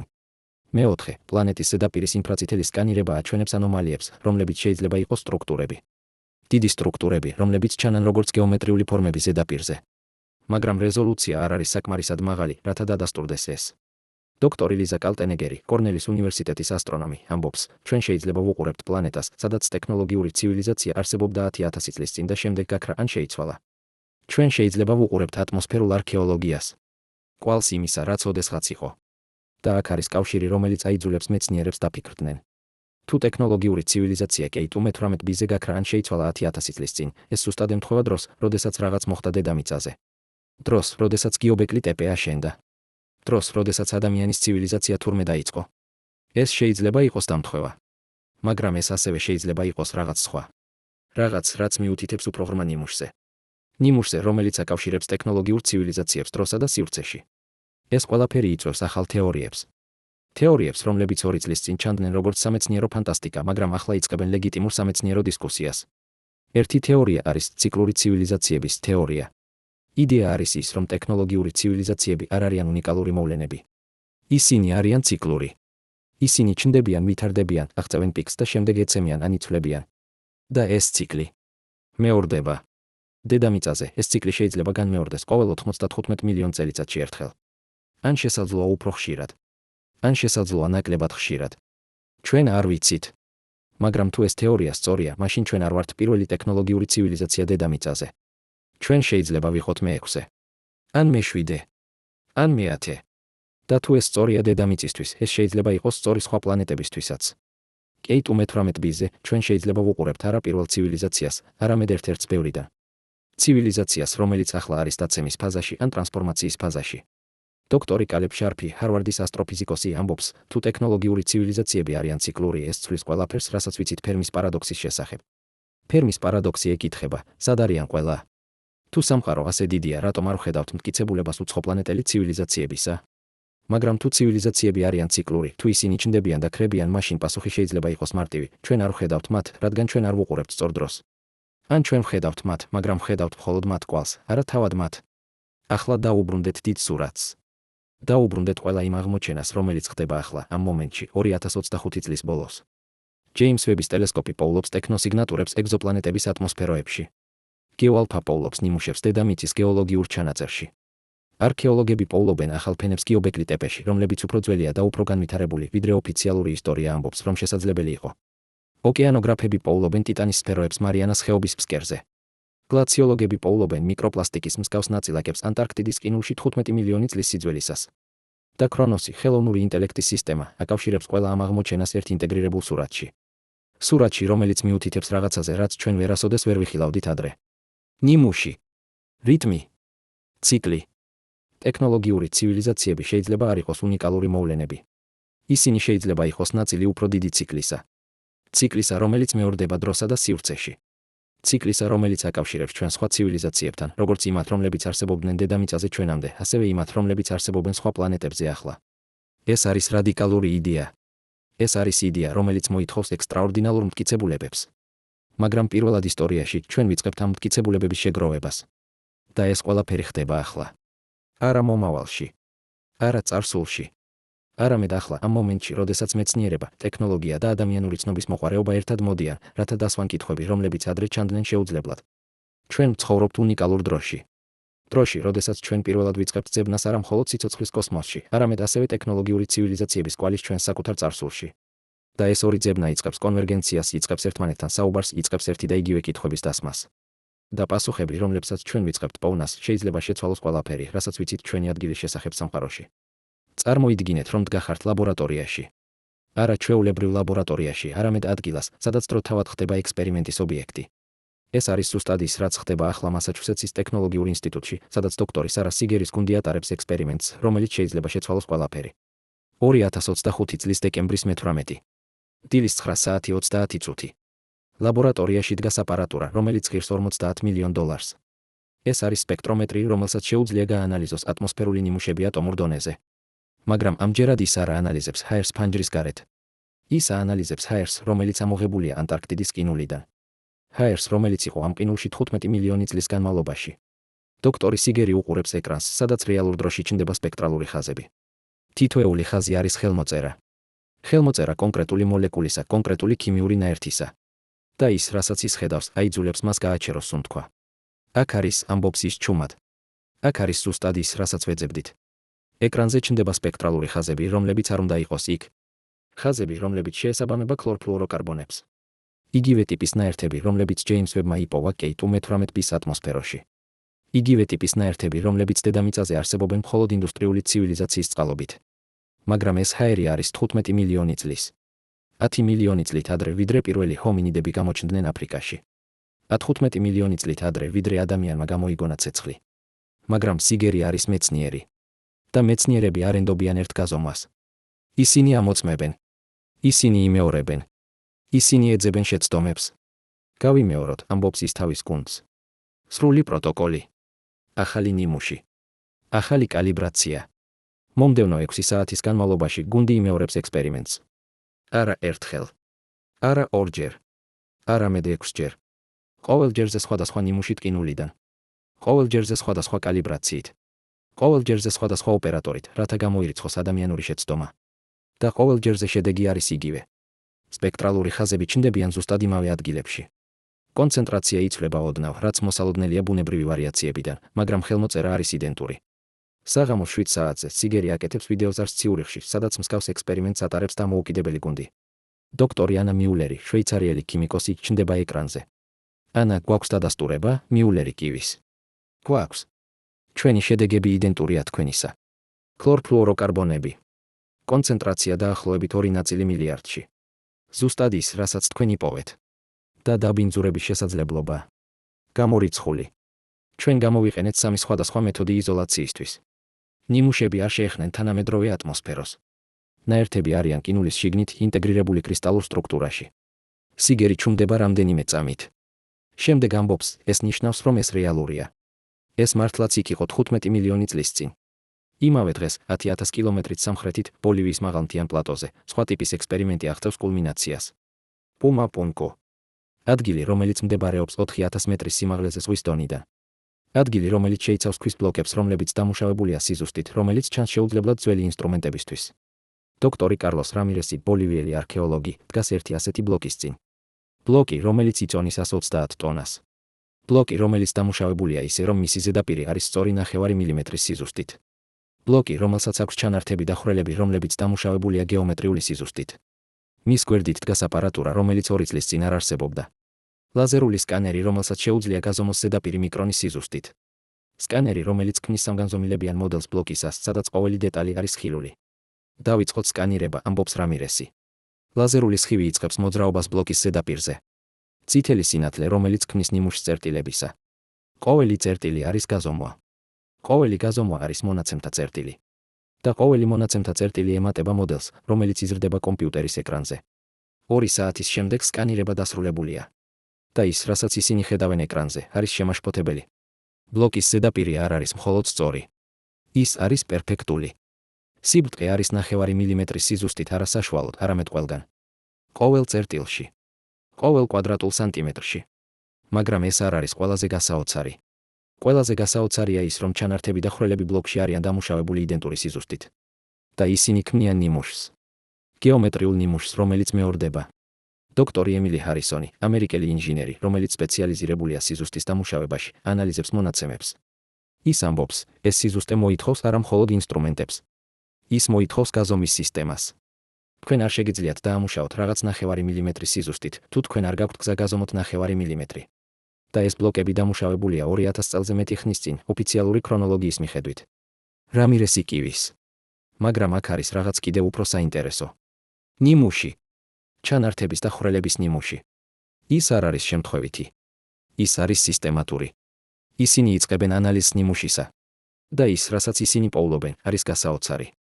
ჩანართები და ხვრელები ქმნიან ნიმუშს, რომელიც ემთხვევა მათემატიკურ თანაფარდობას. ოქროს კვეთას. იგივე თანაფარდობას, რომელიც გამოიყენება გიობეკლი ტეპეში. იგივე თანაფარდობას, რომელიც გამოიყენება ბაალბეკში. და ახლა გადავიდეთ ბაალბეკში, ლიბანში, სადაც მესამე ექსპერიმენტი იძლევა შედეგებს, რომლებიც ავსებს სურათს. ბაალბეკის ტაძრის კომპლექსი შეიცავს ყველაზე დიდ ქვის ბლოკებს, რომლებიც ოდესმე გამოყენებულა არქიტექტურაში. 3 ბლოკი, რომლებსაც ეწოდება ტრილითონი. თითოეული იწონის დაახლოებით 1000 ტონას. თითოეული არის 30 მეტრის სიგრძის, 4 მეტრის სიგანის და 3 მეტრის სიმაღლის. მაგრამ აქ არის რაღაც, რაც ნაკლებად ცნობილია. კარიერში 1 კილომეტრით დაშორებით ტაძრიდან მდებარეობს კიდევ ერთი ბლოკი. ბლოკი, რომელიც არასოდეს გადაუტანიათ. ბლოკი, რომელიც იწონის 1200 ტონას. ყველაზე დიდი დამუშავებული ქვის ბლოკი მსოფლიოში. დოქტორი ჟან-პიერ ადამი, ფრანგი არქეოლოგი და ინჟინერი, ხელმძღვანელობს ექსპედიციას, რომელიც იკვლევს ამ ბლოკს. მათ აქვთ ახალი ტექნოლოგია, გრავიმეტრული სკანერი, რომელსაც შეუძლია გაზომოს ქვის სიმკვრივე და შიდა სტრუქტურა. როდესაც ისინი ასკანერებენ ბლოკს, აღმოაჩენენ რაღაც გაუგებარს. ბლოკის შიგნით დაახლოებით 2 მეტრის სიღრმეზე არის ღრუ. პატარა ღრუ, დაახლოებით 20 სანტიმეტრის დიამეტრის. მაგრამ ეს ღრუ არ არის ბუნებრივი. ის არის გეომეტრიული. სფერული. როგორ მოხვდა ეს იქ? ეკითხება ადამის ასისტენტი. ადამი ყურადღებით უყურებს მონაცემებს. ერთადერთი გზა, რომ სფერული ღრუ იყოს ქვის შიგნით 2 მეტრის სიღრმეზე, არის ის, რომ ის იქ იყოს, როდესაც ქვა იჭრებოდა. მაგრამ ეს ნიშნავს, რომ ვინმე იცოდა, რომ ის იქ იყო. ვინმე დაგეგმა ეს. ისინი იწყებენ უფრო დეტალურ სკანირებას. და აღმოაჩენენ, რომ ეს არ არის ერთადერთი ღრუ. არის 3 ღრუ. 3 სფერული ღრუ, განლაგებული სამკუთხედის ფორმით. და სამკუთხედის პროპორციები ემთხვევა ოქროს კვეთას. იგივე ნიმუში, რომელიც გიობეკლი ტეპეში. იგივე ნიმუში, რომელიც პუმა-პუნკუში. ახლა გავაკეთოთ პაუზა და დავსვათ კითხვა, რომელიც ხდება გარდაუვალი. კითხვა, რომელიც არ არის მხოლოდ სამეცნიერო, არამედ ასევე ფილოსოფიური. რა არის ცოდნა? როგორ გადაეცემა ცოდნა დროში? და რა ხდება ცოდნასთან, როდესაც ცივილიზაცია ეცემა? 2026 წლის იანვარში ოქსფორდის უნივერსიტეტში იმართება სიმპოზიუმი სახელწოდებით ცოდნის არქეოლოგია. სიმპოზიუმზე მოხსენებებს აკეთებენ არქეოლოგები, ისტორიკოსები, ფილოსოფოსები და კოგნიტური მეცნიერები. დოქტორი რებეკა ნიუსონი, ოქსფორდის კოგნიტური არქეოლოგი, წარმოადგენს მოხსენებას, რომელიც იწყებს ახალგზას ფიქრისა. ის ამბობს, ჩვენ ვფიქრობთ ცოდნაზე როგორც რაღაცაზე, რაც გროვდება. ჩვენ ვფიქრობთ, რომ ცივილიზაცია იწყებს ნულიდან და თანდათან სწავლობს მეც და მეც. მაგრამ რა მოხდება, თუ ეს არ არის სწორი? რა მოხდება, თუ ცოდნა შეიძლება დაიკარგოს? რა მოხდება, თუ ცივილიზაციები შეიძლება დაიწყონ მაღალი დონის ცოდნით და შემდეგ დაკარგონ ის მიუთითებს მაგალითებზე ისტორიიდან. ბიზანტიის იმპერია, რომელმაც დაკარგა ბევრი ტექნოლოგია რომის იმპერიის დაცემის შემდეგ. მაიას ცივილიზაცია, რომელმაც დაკარგა მათემატიკური და ასტრონომიული ცოდნა მათი ქალაქების მიტოვების შემდეგ. ეგვიპტე, რომელმაც დაკარგა პირამიდების მშენებლობის ტექნოლოგია. მაგრამ ეს არის მხოლოდ რამდენიმე 1000 წლის პერიოდი, ამბობს ნიუსონი. რა მოხდება, თუ ჩვენ ვსაუბრობთ მილიონობით წლებზე? რა მოხდება, თუ ცივილიზაცია არსებობდა და ეცემა 10 მილიონი წლის წინ? რა დარჩებოდა? რა ტიპის ცოდნა შეიძლება გადარჩენილიყო? პასუხი, რომელსაც ის გვთავაზობს, არის შემაშფოთებელი. ის ამბობს, ერთადერთი ცოდნა, რომელიც შეიძლება გადარჩენილიყო მილიონობით წლის განმავლობაში, არის ცოდნა, რომელიც ჩაშენებულია ფიზიკურ სტრუქტურებში, არქიტექტურაში, მათემატიკურ პროპორციებში, გეომეტრიულ ნიმუშებში. ეს არის ცოდნა, რომელიც არ საჭიროებს ენას. ცოდნა, რომელიც არ საჭიროებს წერას. ცოდნა, რომელიც შეიძლება წაკითხულ იქნას ნებისმიერმა, ვინც იცის როგორ უნდა უყუროს. და ზუსტად ამ ტიპის ცოდნას ჩვენ ვხედავთ გიობეკლი ტეპეში, პუმაპუნკუში, ბაალბეკში. მათემატიკური პროპორციები, გეომეტრიული ნიმუშები, ასტრონომიული ორიენტაციები. ცოდნა, რომელიც ჩაშენებულია ქვაში. ახლა დაუბრუნდეთ ოკეანეს. მარიანას ხეობას, სადაც ღრმა წყლის ექსპედიცია აგრძელებს კვლევას. 2026 წლის თებერვალში იაპონური და ამერიკული ოკეანოგრაფების ერთობლივი გუნდი აღწევს ახალ სიღრმეს 11 კილომეტრი 200 მეტრი. ყველაზე ღრმა წერტილი, რომელსაც ადამიანმა ოდესმე მიაღწია ოკეანეში. აქ, ამ სიღრმეზე, სადაც წნევა არის 1000 ჯერ მეტი ვიდრე ზღვის დონეზე, სადაც ტემპერატურა არის 2 გრადუსი ცელსიუსი, სადაც სინათლე არასოდეს აღწევს, მათი დრონები პოულობენ რაღაცას, რაც არ უნდა იყოს იქ. სტრუქტურა. არა ბუნებრივი სტრუქტურა, არამედ რაღაც, რაც ჩანს გეომეტრიულად. სტრუქტურა, რომელიც დაფარულია სედიმენტით, მაგრამ რომლის ფორმა არის ხილული სონარით. დოქტორი ჰიროში იამადა, ექსპედიციის ხელმძღვანელი, უყურებს სონარის ეკრანს. ის ხედავს რაღაცას, რაც ჰგავს კუბს. კუბს, რომელიც არის დაახლოებით 20 მეტრის ზომის. კუბს, რომელიც დაფარულია სედიმენტით, მაგრამ რომლის კიდეები არის ნათელი და სწორი. გადავიდეთ უფრო ახლოს, ამბობს ის. დრონი ეშვება. კამერები ირთვება. და ის, რასაც ისინი ხედავენ, არის შემაშფოთებელი. სტრუქტურა არ არის ბუნებრივი. ის არის აშენებული. აშენებული ბლოკებისგან, რომლებიც ჯდება ერთმანეთში სიზუსტით. ბლოკები, რომლებიც დაფარულია სედიმენტით, მაგრამ რომლებიც ჯერ კიდევ ხილულია. ისინი იღებენ ნიმუშს სედიმენტიდან, რომელიც ფარავს სტრუქტურას. და როდესაც ისინი აანალიზებენ მას, აღმოაჩენენ, რომ სედიმენტი არის 90 მილიონი წლის. იგივე ასაკი, როგორც სედიმენტი, სადაც იპოვეს ტიტანის სფეროები. ეს ნიშნავს, რომ სტრუქტურა იქ იყო 90 მილიონი წლის წინ. ან უფრო ადრე. და შემდეგ დაიფარა სედიმენტით თანდათან, მილიონობით წლის განმავლობაში. მაგრამ ვინ ააშენა ეს? და რატომ? და როგორ გადარჩა ეს 90 მილიონი წლის განმავლობაში? იმავე დროს ანტარქტიდაში ბრიტანული, ამერიკული და რუსული გლაციოლოგების გუნდი აღწევს ახალ სიღრმეს თავიანთ პურვაში. 4 კილომეტრი. ყინული, რომელიც წარმოიქმნა 20 მილიონი წლის წინ. მიოცენის ეპოქა. დრო, როდესაც დედამიწა იყო თბილი, ანტარქტიდა ნაწილობრივ თავისუფალი ყინულისგან და ადამიანის წინაპრები ჯერ კიდევ იყვნენ პრიმატები აფრიკის ტყეებში. დოქტორი ემაროსი, გლაციოლოგი, რომელმაც პირველად აღმოაჩინა მიკროპლასტიკის მსგავსი ნაწილაკები 15 მილიონი წლის ყინულში, ახლა აანალიზებს ნიმუშებს 20 მილიონი წლის ყინულიდან. და ის, რასაც ის პოულობს, არის კიდევ უფრო შემაშფოთებელი. ნაწილაკები არიან აქაც. იგივე ტიპის პოლიმერული სტრუქტურები. მაგრამ მათი კონცენტრაცია არის უფრო მაღალი. ბევრად უფრო მაღალი. დაახლოებით 10 ჯერ უფრო მაღალი ვიდრე 15 მილიონი წლის ყინულში. და არის რაღაც სხვა. როდესაც როსი აანალიზებს ნაწილაკებს უფრო დეტალურად, ის აღმოაჩენს, რომ ისინი არ არიან იდენტურები იმ ნაწილაკებისა, რომლებიც იპოვა 15 მილიონი წლის ყინულში. ისინი არიან მსგავსი, მაგრამ არა იდენტური. მათი პოლიმერული სტრუქტურა არის ოდნავ განსხვავებული. როგორც თუ ისინი იყვნენ შექმნილი სხვადასხვა ტექნოლოგიით. როგორც თუ ორი სხვადასხვა ცივილიზაცია დატოვა თავისი კვალი. ერთი 20 მილიონი წლის წინ. მეორე 15 მილიონი წლის წინ. ახლა ყველა ეს მონაცემი მასაჩუსეტსის ლაბორატორიიდან, პუმაპუნკუდან, ბაალბეკიდან, მარიანას ხეობიდან, ანტარქტიდიდან შედის ქრონოსში. ხელოვნური ინტელექტის სისტემაში, რომელიც აერთიანებს ყველა ამ ინფორმაციას. 2026 წლის მარტში ქრონოსი გამოაქვეყნებს ახალ ანალიზს. ანალიზს, რომელიც ცვლის სურათს. ძირითადი დასკვნა, ციკლური ნიმუში არის რეალური. ის არ არის სტატისტიკური შეცდომა. ის არ არის დამთხევა. ის არის რეალური ნიმუში, რომელიც მეორდება დროში. ქრონოსი იდენტიფიცირებს არა 5, არამედ 7 პერიოდს ბოლო 200 მილიონ წელიწადში, როდესაც ანომალიები ჩნდებიან გლობალურად. ორი ახალი პერიოდი არის 175 მილიონი წლის წინ და 210 მილიონი წლის წინ. თითოეული ამ პერიოდების განმავლობაში ანომალიები აჩვენებენ იდენტურ ნიმუშს. ისინი იწყებიან თანდათან აღწევენ პიკს, რჩებიან მაღალი რამდენიმე ათასი წლის განმავლობაში და შემდეგ მკვეთრად ეცემიან. მაგრამ აქ არის ახალი დეტალი, რომელიც ქრონოსმა იპოვა. პერიოდებს შორის ინტერვალები არ არიან შემთხვევითი. ისინი ემთხვევა გალაქტიკურ ციკლებს. ციკლებს, რომლებიც დაკავშირებულია მზის სისტემის მოძრაობასთან გალაქტიკაში. მზის სისტემა მოძრაობს გალაქტიკაში. ის არ არის სტატიკური. ის მოძრაობს ზემოთ და ქვემოთ გალაქტიკური სიბრტყის მიმართ. და ეს მოძრაობა არის ციკლური. ციკლი გრძელდება დაახლოებით 65 მილიონ წელიწადს. და ქრონოსი აღმოაჩენს, რომ ანომალიების პერიოდები კორელირებს ამ ციკლთან. ისინი ჩნდებიან, როდესაც მზის სისტემა გადის გალაქტიკური სიბრტყის გარკვეულ რეგიონებს. რეგიონებს, სადაც კოსმოსური გამოსხივება არის უფრო ინტენსიური. რეგიონებს, სადაც გრავიტაციული ველები არის უფრო კომპლექსური. ეს არის კორელაცია, რომელიც არ უნდა არსებობდეს, თუ ანომალიები არიან მხოლოდ ბუნებრივი.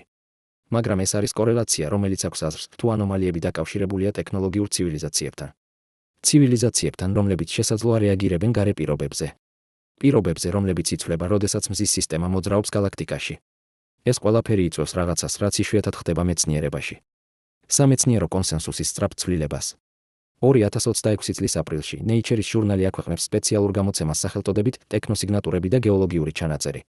გამოცემა შეიცავს 15 სტატიას წამყვანი მეცნიერებისგან მთელი მსოფლიოდან. სტატიები ფარავს ყველა ასპექტს ახალი კვლევისა. ანტარქტიდის ყინულის ანალიზი, მარიანას ხეობის აღმოჩენები, გიობეკლი ტეპეს, პუმაპუნკუს და ბაალბეკის არქიტექტურული კვლევები, ქრონოსის ანალიზი, კეიტ U18b-ის ატმოსფერული მონაცემები.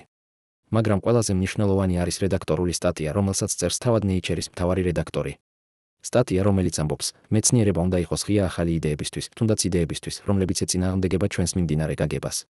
მონაცემები, რომლებიც წარმოდგენილია ამ გამოცემაში, არის საკმარისად ძლიერი, რომ მოითხოვოს სერიოზულ განხილვას. ჩვენ არ ვამბობთ, რომ ტექნოლოგიური ცივილიზაციები არსებობდნენ დედამიწაზე მილიონობით წლის წინ. მაგრამ ჩვენ ვამბობთ, რომ ეს შესაძლებლობა აღარ შეიძლება იგნორირდეს. ეს არის მომენტი, როდესაც იდეა გადადის ფრინჯიდან მთავარ ნაკადში. მომენტი, როდესაც სკეპტიციზმი იწყებს ცვლილებას ღია კითხვებით. და ეს ცვლილება კონსენსუსში იწვევს რაღაცას კონკრეტულს. ახალი ექსპედიციების დაგეგმვას. ექსპედიციების, რომლებიც განკუთვნილია არა მხოლოდ მონაცემების შესაგროვებლად, არამედ ასევე კონკრეტული ჰიპოთეზების შესამოწმებლად. 2026 წლის მაისში NASA აცხადებს ახალ მისიას სახელწოდებით პალეოსეტი, Paleolithic SETI. SETI ნიშნავს Search for Extraterrestrial Intelligence, უცხოპლანეტელი ინტელექტის ძებნა. მაგრამ პალეოსეტი არის Search for Paleolithic Technological Intelligence, პალეოლითური ტექნოლოგიური ინტელექტის ძებნა. მისიის მიზანია შექმნას გლობალური ქსელი სენსორებისა, რომლებიც მონიტორინგს გაუწევს გეოლოგიურ აქტივობას რეალურ დროში. სენსორები, რომლებიც შეძლებენ დააფიქსირონ ანომალიები, როგორც კი ისინი გამოვლინდებიან. სენსორები, რომლებიც დაკავშირებული იქნებიან ქრონოსთან, რათა ანალიზი მოხდეს რეალურ დროში. ევროპის კოსმოსური სააგენტო აცხადებს მისიას სახელწოდებით ქრონოსკოპი. მისია, რომელიც გამოიყენებს ახალ ტიპის ტელესკოპს, არა კოსმოსში უყურებისთვის, არამედ დროში უკან უყურებისთვის. ტელესკოპს, რომელიც გაანალიზებს სინათლეს, რომელიც მოდის შორეული გალაქტიკებიდან, რათა იპოვოს ტექნოსიგნატურები წარსულში. ჩინეთის ეროვნული კოსმოსური ადმინისტრაცია აცხადებს მისიას სახელწოდებით ღრმა დრო. მისია, რომელიც გამოიყენებს ხელოვნურ ინტელექტს, რათა გაანალიზოს ყველა ხელმისაწვდომი გეოლოგიური მონაცემი და იპოვოს ნიმუშები, რომლებიც უხილავია ადამიანისთვის. მაგრამ ყველაზე დრამატული აღმოჩენა ხდება იქ, სადაც ყველაფერი დაიწყო. გიობეკლი ტეპეში. 2026 წლის ივნისში თურქული და გერმანული არქეოლოგების გუნდი აღწევს ახალ სიღრმეს გათხრებში. 15 მეტრი ქვემოთ ზედაპირისა. ღრმად ქვემოთ ყველა ადრე აღმოჩენილი ფენისა. და აქ, ამ სიღრმეზე, ისინი პოულობენ რაღაცას, რაც ცვლის ყველაფერს. კიდევ ერთი ფენა. მაგრამ ეს ფენა არ არის 16,000 წლის, როგორც ყველაზე ღრმა ადრე აღმოჩენილი ფენა. რადიოკარბონული დათარიღება აჩვენებს რაღაცას, რაც ჩანს შეუძლებლად. 32,000 წელი. 32,000 წლის წინ ოფიციალური ისტორიის მიხედვით ადამიანები იყვნენ მონადირე შემგროვებლები. ისინი ცხოვრობდნენ პატარა ჯგუფებში. ისინი არ ჰქონდათ სოფლის მეურნეობა. ისინი არ ჰქონდათ ქალაქები. ისინი არ ჰქონდათ წერა. მაგრამ აქ, გიობეკლი ტეპეში 32,000 წლის წინ ვინმე ააშენა რაღაც, რაც არ უნდა იყოს შესაძლებელი. არა მხოლოდ ტაძარი. არა მხოლოდ ქვისვეტები. არამედ რაღაც უფრო კომპლექსური. სტრუქტურა, რომელიც შეიცავს ოთახებს. ოთახებს, რომლებიც დაკავშირებულია კორიდორებით. კორიდორებს, რომლებიც ქმნიან ლაბირინთს. და კედლებზე, ამ ოთახების კედლებზე არის რაღაც, რაც არასოდეს ნანახია გიობეკლი ტეპეში ადრე. სიმბოლოები. არა მხოლოდ ცხოველების გამოსახულებები. არა მხოლოდ გეომეტრიული ნიმუშები. არამედ სიმბოლოები, რომლებიც გვანან წერას. დოქტორი მეჰმედ ოზდოგანი, თურქი არქეოლოგი, დგას ამ კედლების წინ და ცდილობს გაიგოს, რასაც ხედავს. ის ამბობს, ეს არ შეიძლება იყოს წერა. წერა გამოიგონეს 5000 წლის წინ შუმერში. მაგრამ ეს ჰგავს წერას. ეს ჰგავს სისტემას. სისტემას სიმბოლოებისა, რომლებიც მეორდებიან, რომლებიც ქმნიან ნიმუშებს. გუნდი იღებს ფოტოებს. ათასობით ფოტოს. ისინი აგზავნიან მათ ქრონოსში ანალიზისთვის. და ქრონოსი, ხელოვნური ინტელექტის სისტემა, რომელიც სწავლობდა ნიმუშების ამოცნობას, იწყებს ანალიზს. 2 კვირის შემდეგ ქრონოსი აბრუნებს პასუხს. პასუხს, რომელიც არის ამავდროულად შემაშფოთებელი და გასაოცარი. სიმბოლოები არ არიან შემთხვევითი. ისინი ქმნიან ნიმუშს. ნიმუშს, რომელიც ემთხვევა მათემატიკურ თანმიმდევრობას. ფიბონაჩის თანმიმდევრობას. და უფრო მეტიც, ზოგიერთი სიმბოლო ემთხვევა სიმბოლოებს, რომლებიც ნაპოვნია სხვა ძველ ადგილებში. ადგილებში, რომლებიც ოფიციალური ისტორიის მიხედვით არ ჰქონდათ კონტაქტი გიობეკლი ტეპესთან. როგორც თუ არსებობდა საერთო სისტემა სიმბოლოებისა. საერთო ენა. ენა, რომელიც გამოიყენებოდა სხვადასხვა ადგილებში, სხვადასხვა კულტურებში. ენა, რომელიც შესაძლოა იყო ნარჩენი. ნარჩენი რაღაცისა, რაც არსებობდა ადრე. რაღაცისა, რაც დაიკარგა. რაღაცისა, რაც ახლა ჩვენ ვიწყებთ აღმოჩენას ხელახლა. მესმის, რას ფიქრობთ ახლა? მესმის სრულყოფილად. თქვენ ფიქრობთ, ეს ყველაფერი ჟღერს როგორც სამეცნიერო ფანტასტიკა. როგორც ფსევდომეცნიერება. როგორც თეორიები შეთქმულების შესახებ, რომლებსაც ხვდებით ინტერნეტში. და თქვენ მართალი ხართ, რომ ფიქრობთ ასე. რადგან ზუსტად ეს არის ის, რასაც მეცნიერება უნდა აკეთებდეს. ეჭვქვეშ დააკენოს. შეამოწმოს. მოითხოვოს მტკიცებულებები. მე არ ვარ აქ იმისთვის, რომ დაგარწმუნოთ, რომ უცხო პლანეტელები ააშენეს პირამიდები. მე არ ვარ აქ იმისთვის, რომ მოგიყვეთ ატლანტიდის შესახებ. მე არ ვარ აქ იმისთვის, რომ გაყიდოთ თქვენ რაიმე ფანტასტიკური თეორია. მე აქ ვარ იმისთვის, რომ გითხრათ, რას აკეთებს რეალური მეცნიერება ახლა, ამ მომენტში, 2026 წლის ზაფხულში. და რას აკეთებს რეალური მეცნიერება არის რაღაც, რაც 2 წლის წინ ჩანდა შეუძლებლად. 2026 წლის ივლისში, კემბრიჯის უნივერსიტეტში იმართება კონფერენცია, რომელსაც ესწრებიან 230-ზე მეტი მეცნიერი 30 ქვეყნიდან. არქეოლოგები, გეოლოგები, ასტრობიოლოგები, ფიზიკოსები, ქიმიკოსები, მათემატიკოსები, ხელოვნური ინტელექტის სპეციალისტები. კონფერენციას ეწოდება ტექნოსიგნატურები დროსა და სივრცეში, ინტერდისციპლინარული მიდგომა. და ის, რაც ხდება ამ კონფერენციაზე, არის რაღაც უპრეცედენტო მეცნიერების ისტორიაში. პირველად 3 დისციპლინა, არქეოლოგია, გეოლოგია და ასტრობიოლოგია, არა მხოლოდ საუბრობენ ერთმანეთთან. ისინი აყალიბებენ ერთობლივ ჩარჩოს. ერთობლივ მეთოდოლოგიას. ერთობლივ ენას. დოქტორი ელიზაბეთ ტასკერი, ავსტრალიელი ასტროფიზიკოსი და ერთ-ერთი კონფერენციის ორგანიზატორი, ხსნის, რატომ არის ეს მნიშვნელოვანი. მეცნიერება არ არის რწმენა, ამბობს ის. მეცნიერება არის პროცესი. პროცესი, რომელიც იწყება დაკვირვებით. შემდეგ მოდის ჰიპოთეზა, შესაძლო ახსნა. შემდეგ მოდის პროგნოზი, რას უნდა ველოდოთ, თუ ჰიპოთეზა სწორია. შემდეგ მოდის ტესტირება, ჩვენ ვამოწმებთ პროგნოზს. და შემდეგ მოდის რევიზია, ჩვენ ვაზუსტებთ ან ვცვლით ჰიპოთეზას მონაცემების საფუძველზე. ეს არის ის, რასაც ჩვენ ვაკეთებთ ახლა ტექნოსიგნატურებთან დაკავშირებით. ჩვენ არ ვამბობთ, ჩვენ ვიცით პასუხი. ჩვენ ვამბობთ, ჩვენ ვხედავთ რაღაცას უჩვეულოს. აი ჰიპოთეზა, რომელიც შეიძლება ახსნას ამას. აი პროგნოზები, რომლებსაც ეს ჰიპოთეზა აკეთებს. ახლა მოდით შევამოწმოთ ისინი. და ზუსტად ეს ხდება კონფერენციაზე. მეცნიერები არ ამბობენ, ჩვენ ვიპოვეთ უცხო პლანეტელები. ისინი ამბობენ, ჩვენ ვიპოვეთ ანომალიები. აი შესაძლო ახსნები. აი როგორ შეგვიძლია შევამოწმოთ თითოეული მათგანი. დოქტორი პიტერ უორდი, ამერიკელი პალეონტოლოგი და ცნობილი სკეპტიკოსი, წარმოადგენს მოხსენებას სახელწოდებით ბუნებრივი ახსნები გეოლოგიური ანომალიებისთვის. მისი არგუმენტები არის დეტალური და დამაჯერებელი. პირველი, ანტარქტიდის ყინულში ნაპოვნი პოლიმერული ნაწილაკები შეიძლება იყოს ბუნებრივი. არსებობს იშვიათი გეოქიმიური პროცესები, რომლებსაც შეუძლიათ შექმნან პოლიმერული სტრუქტურები. პროცესები, რომლებიც ხდება ექსტრემალურ პირობებში, მაღალი წნევა, მაღალი ტემპერატურა, კონკრეტული ქიმიური გარემო. მეორე, მარიანას ხეობაში ნაპოვნი ტიტანის სფეროები შეიძლება იყოს მეტეორიტული წარმოშობის. ზოგიერთი მეტეორიტი შეიცავს ტიტანის შენადნობებს. როდესაც ისინი შედიან ატმოსფეროში, ისინი დნებიან და ქმნიან სფეროებს. ეს სფეროები შემდეგ ეცემიან ოკეანეში და ინახებიან სედიმენტში. მესამე, გიობეკლი ტეპეს, პუმაპუნკუს და ბაალბეკის არქიტექტურული მსგავსებები შეიძლება იყოს კონვერგენტული ევოლუციის შედეგი.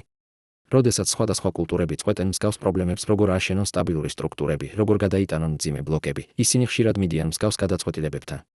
ეს არის ლეგიტიმური არგუმენტები. და მეცნიერები, რომლებიც იკვლევენ ტექნოსიგნატურებს, არ უარყოფენ მათ. ისინი პასუხობენ მონაცემებით.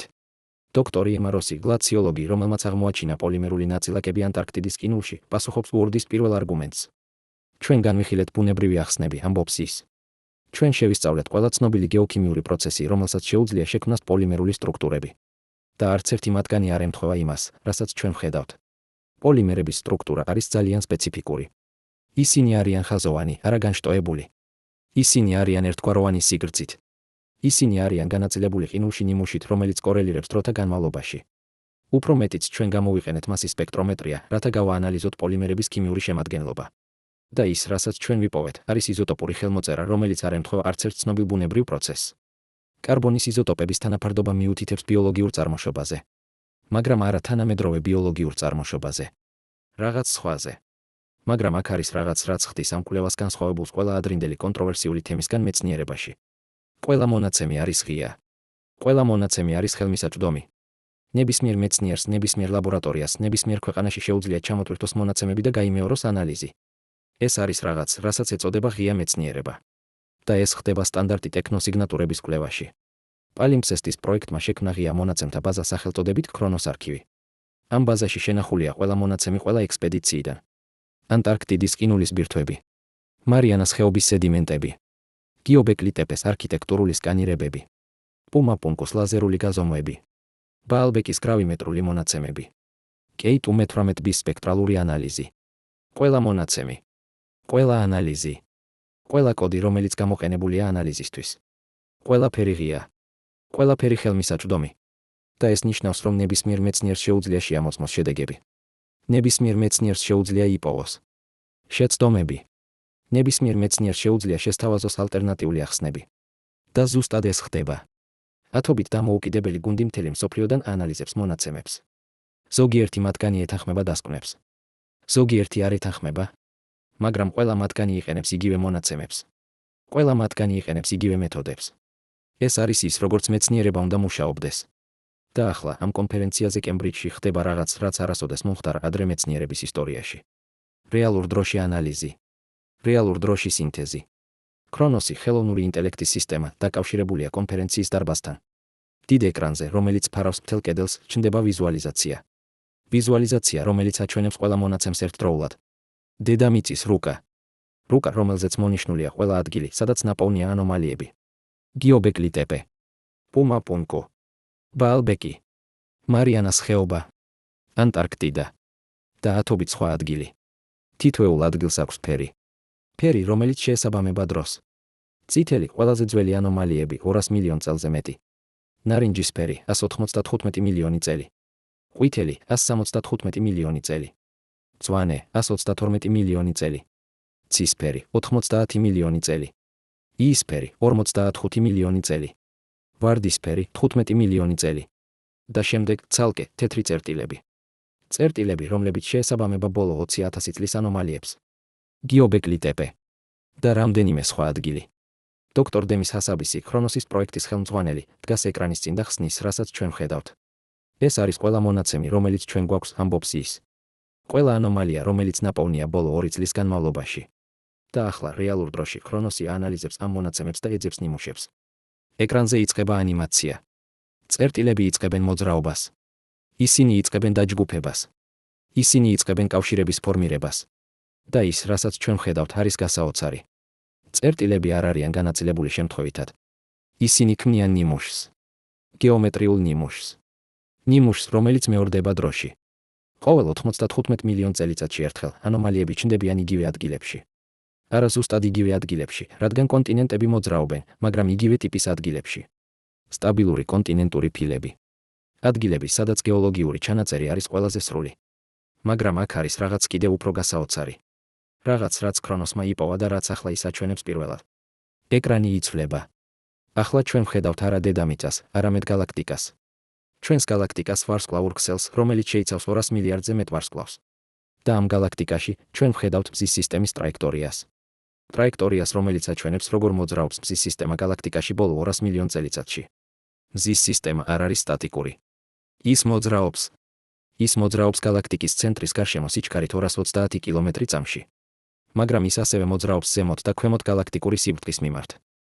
ეს მოძრაობა არის ციკლური. ციკლი გრძელდება დაახლოებით 95 მილიონ წელიწადს. და ქრონოსი აჩვენებს, რომ ანომალიების პერიოდები კორელირებს ამ ციკლთან. როდესაც მზის სისტემა გადის გალაქტიკური სიბრტყის გარკვეულ რეგიონებს, სადაც ვარსკვლავების სიმკვრივე არის უფრო მაღალი, სადაც კოსმოსური გამოსხივება არის უფრო ინტენსიური, ანომალიები ჩნდებიან დედამიწაზე. ეს არის კორელაცია, რომელიც არ უნდა არსებობდეს, თუ ანომალიები არიან მხოლოდ ბუნებრივი. მაგრამ ეს არის კორელაცია, რომელიც აქვს აზრს, თუ ანომალიები დაკავშირებულია რაღაცასთან, რაც რეაგირებს გარე პირობებზე. დოქტორი კალებ შარფი, ჰარვარდის ასტროფიზიკოსი, ხსნის შესაძლო მექანიზმს. წარმოიდგინეთ, რომ ტექნოლოგიური ცივილიზაციები არ არიან იზოლირებული მოვლენები, ამბობს ის. წარმოიდგინეთ, რომ ისინი არიან ნაწილი უფრო დიდი სისტემისა. სისტემისა, რომელიც მოიცავს არა მხოლოდ ერთ პლანეტას, არამედ მთელ გალაქტიკას. როდესაც მზის სისტემა გადის გალაქტიკის გარკვეულ რეგიონებს, პირობები იცვლება. კოსმოსური გამოსხივება იზრდება. ეს გამოსხივება შეიძლება იმოქმედოს ბიოლოგიურ სისტემებზე. შეიძლება გამოიწვიოს მუტაციები. შეიძლება დააჩქაროს ევოლუცია. მაგრამ ასევე შესაძლებელია, რომ ეს გამოსხივება იმოქმედოს რაღაცაზე სხვაზე. რაღაცაზე, რასაც ჩვენ ჯერ არ ვესმით. რაღაცაზე, რაც აკავშირებს ტექნოლოგიურ ცივილიზაციებს გალაქტიკაში. ეს არის სპეკულაცია. ეს არის ჰიპოთეზა. მაგრამ ეს არის ჰიპოთეზა, რომელიც შეიძლება შემოწმდეს. და ზუსტად ეს ხდება ახლა. და შემდეგ, ზუსტად იმ მომენტში, როდესაც კონფერენცია აღწევს ამ წერტილს, ხდება რაღაც, რაც ცვლის ყველაფერს. ეკრანზე ჩნდება შეტყობინება. შეტყობინება ჯეიმს ვების ტელესკოპის ოპერაციების ცენტრიდან. ახალი მონაცემები კეიტ U18b-დან. სასწრაფო. მაღალი პრიორიტეტი. დოქტორი ლიზა კალტენეგერი, კორნელის ასტრონომი, რომელიც ესწრება კონფერენციას ვიდეო კავშირით, იღებს მონაცემებს და იწყებს ანალიზს რეალურ დროში. 2 წუთის შემდეგ ის ამბობს, ჩვენ გვაქვს დადასტურება. ვიზუალური დადასტურება. ეკრანზე ჩნდება სურათი. სურათი კეიტ U18b-ის ზედაპირისა. სურათი, რომელიც გადაღებულია ჯეიმს ვების ინფრაწითელი კამერებით. და ამ სურათზე ჩვენ ვხედავთ რაღაცას, რაც არ უნდა იყოს იქ. სტრუქტურები. გეომეტრიული სტრუქტურები. სტრუქტურები, რომლებიც ჩანან როგორც ხაზები და წრეები პლანეტის ზედაპირზე. სტრუქტურები, რომლებიც ძალიან დიდია, ზოგიერთი მათგანი ასობით კილომეტრის სიგრძის. კალტენეგერი აგრძელებს, ეს არ არის საბოლოო მტკიცებულება. ეს შეიძლება იყოს ბუნებრივი ფორმაციები. მაგრამ გეომეტრია არის ძალიან რეგულარული. ძალიან სიმეტრიული. და ისინი კორელირებენ ადგილებთან, სადაც ჩვენ ვხედავთ ატმოსფერულ ანომალიებს. ჩვენ გვჭირდება მეტი დაკვირვებები. ჩვენ გვჭირდება უფრო მაღალი რეზოლუცია. მაგრამ თუ ეს დადასტურდება, თუ ეს მართლაც არის სტრუქტურები, მაშინ ჩვენ ვუყურებთ არა მხოლოდ ატმოსფერულ ტექნოსიგნატურებს. ჩვენ ვუყურებთ რეალურ არტეფაქტებს. არტეფაქტებს ცივილიზაციისა, რომელიც არსებობდა 10,000 წლის წინ და შემდეგ გაქრა ან შეიცვალა. კონფერენციის დარბაზში ხდება რაღაც, რაც იშვიათად ხდება სამეცნიერო კონფერენციებზე. აპლოდისმენტები. არა პოლიტიკური აპლოდისმენტები. არა ენთუზიაზმის აპლოდისმენტები. არამედ აპლოდისმენტები აღიარებისა. აღიარებისა იმისა, რომ რაღაც ფუნდამენტური შეიცვალა. და ახლა, ამ მომენტში, როდესაც ყველა მონაცემი თავმოყრილია, როდესაც ყველა დისციპლინა ერთად არის, მეცნიერები იწყებენ ფორმულირებას იმისა, რასაც შეიძლება ეწოდოს ახალი პარადიგმა. დოქტორი ადამ ფრანკი, როჩესტერის უნივერსიტეტის ასტროფიზიკოსი და სილურიული ჰიპოთეზის ავტორი, წარმოადგენს სინთეზს. აი რას გვეუბნება მონაცემები, ამბობს ის. არა ის, რასაც ჩვენ გვინდა რომ გვეუბნებოდეს. არა ის, რასაც ჩვენ ველით. არამედ ის, რასაც ისინი რეალურად გვეუბნებიან. პირველი, გეოლოგიურ ჩანაწერში არსებობს პერიოდული ანომალიები. ეს ანომალიები მეორდებიან დაახლოებით ყოველ 95 მილიონ წელიწადში ერთხელ. ისინი არიან გლობალური. ისინი არიან კონცენტრირებული კონკრეტულ ადგილებში. და ისინი ტოვებენ ქიმიურ ხელმოწერას, რომელიც ემთხვევა ინდუსტრიულ აქტივობას. მეორე, ეს პერიოდები კორელირებს გალაქტიკურ ციკლებთან. როდესაც მზის სისტემა გადის გალაქტიკის გარკვეულ რეგიონებს, ანომალიები ჩნდებიან. მესამე, ჩვენ ვხედავთ მსგავს ნიმუშს სხვა პლანეტაზე. კეიტ U18b აჩვენებს ატმოსფერულ ტექნოსიგნატურებს და შესაძლოა ზედაპირულ სტრუქტურებს.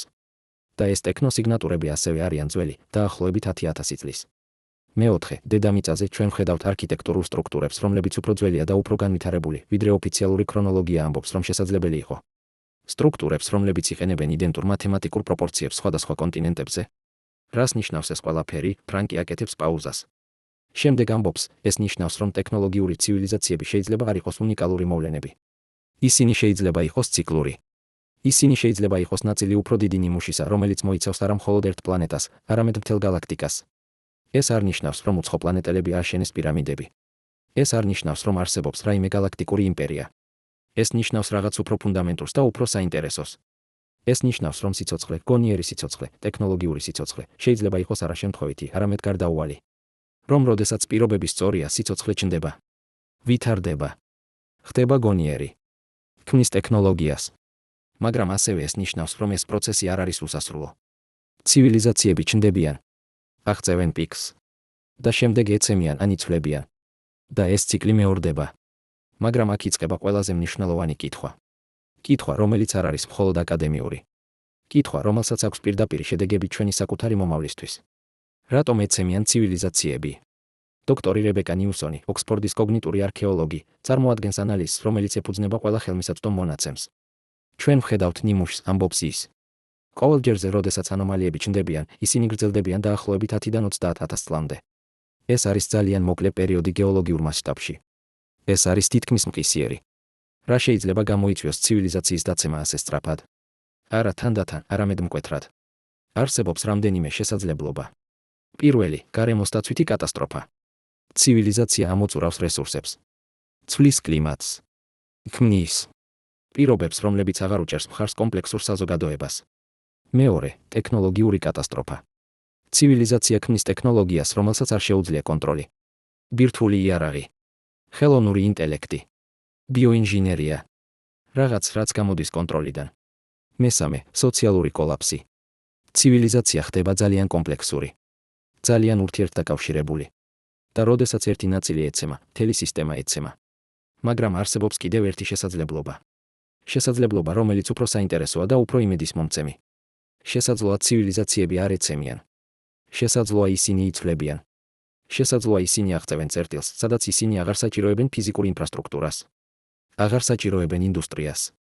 აღარ საჭიროებენ იმას, რასაც ჩვენ ვუწოდებთ ცივილიზაციას. შესაძლოა ისინი გადადიან რაღაცაზე სხვაზე. რაღაცაზე, რასაც ჩვენ ვერ ვხედავთ. რაღაცაზე, რაც არტოვებს კვალს გეოლოგიურ ჩანაწერში. ეს არის სპეკულაცია. მაგრამ ეს არის სპეკულაცია, რომელიც ეფუძნება მონაცემებს. რადგან მონაცემები აჩვენებენ, რომ ანომალიები არა თანდათან ქრებიან, არამედ მკვეთრად. როგორც თუ რაღაც ხდება. როგორც თუ ცივილიზაცია არ ანელაკუდება, არამედ სწრაფად იცვლება. და ახლა მოდის კითხვა, რომელიც ყველას აინტერესებს. კითხვა, რომელიც აკავშირებს ყველა ამ აღმოჩენას ჩვენს საკუთარ დროსთან. სად ვართ ჩვენ ამ ციკლში? დოქტორი ელენ სტოფანი, ნასას მთავარი მეცნიერი, პასუხობს ამ კითხვაზე პირდაპირ და ჩესტნო. ჩვენ არ ვიცით, ამბობს ის. ჩვენ არ გვაქვს საკმარისი მონაცემები, რათა ვთქვათ ზუსტად სად ვართ. მაგრამ ჩვენ შეგვიძლია გავაკეთოთ რამდენიმე დაკვირვება. პირველი, ჩვენი ცივილიზაცია არის დაახლოებით 200 წელიწადის. 200 წელიწადს, რაც ჩვენ გვაქვს ინდუსტრიული ტექნოლოგია. ეს არის ძალიან მოკლე დრო იმ 10-დან 30,000 წლამდე, რომელიც ჩანს როგორც ტიპიური ხანგრძლივობა ტექნოლოგიური ცივილიზაციისთვის. მეორე, ჩვენ უკვე ვხედავთ ნიშნებს იმისა, რაც შეიძლება იყოს კრიტიკული წერტილები. კლიმატის ცვლილება, რესურსების ამოწურვა, ტექნოლოგიური რისკები, სოციალური დაძაბულობა. მესამე, ჩვენ ასევე ვხედავთ ნიშნებს იმისა, რაც შეიძლება იყოს ტრანსფორმაცია. ხელოვნური ინტელექტი, ბიოტექნოლოგია, კოსმოსური ტექნოლოგია. ტექნოლოგიები, რომლებსაც შეუძლიათ შეცვალონ ის, რას ნიშნავს იყო ადამიანი. ასე რომ, სად ვართ?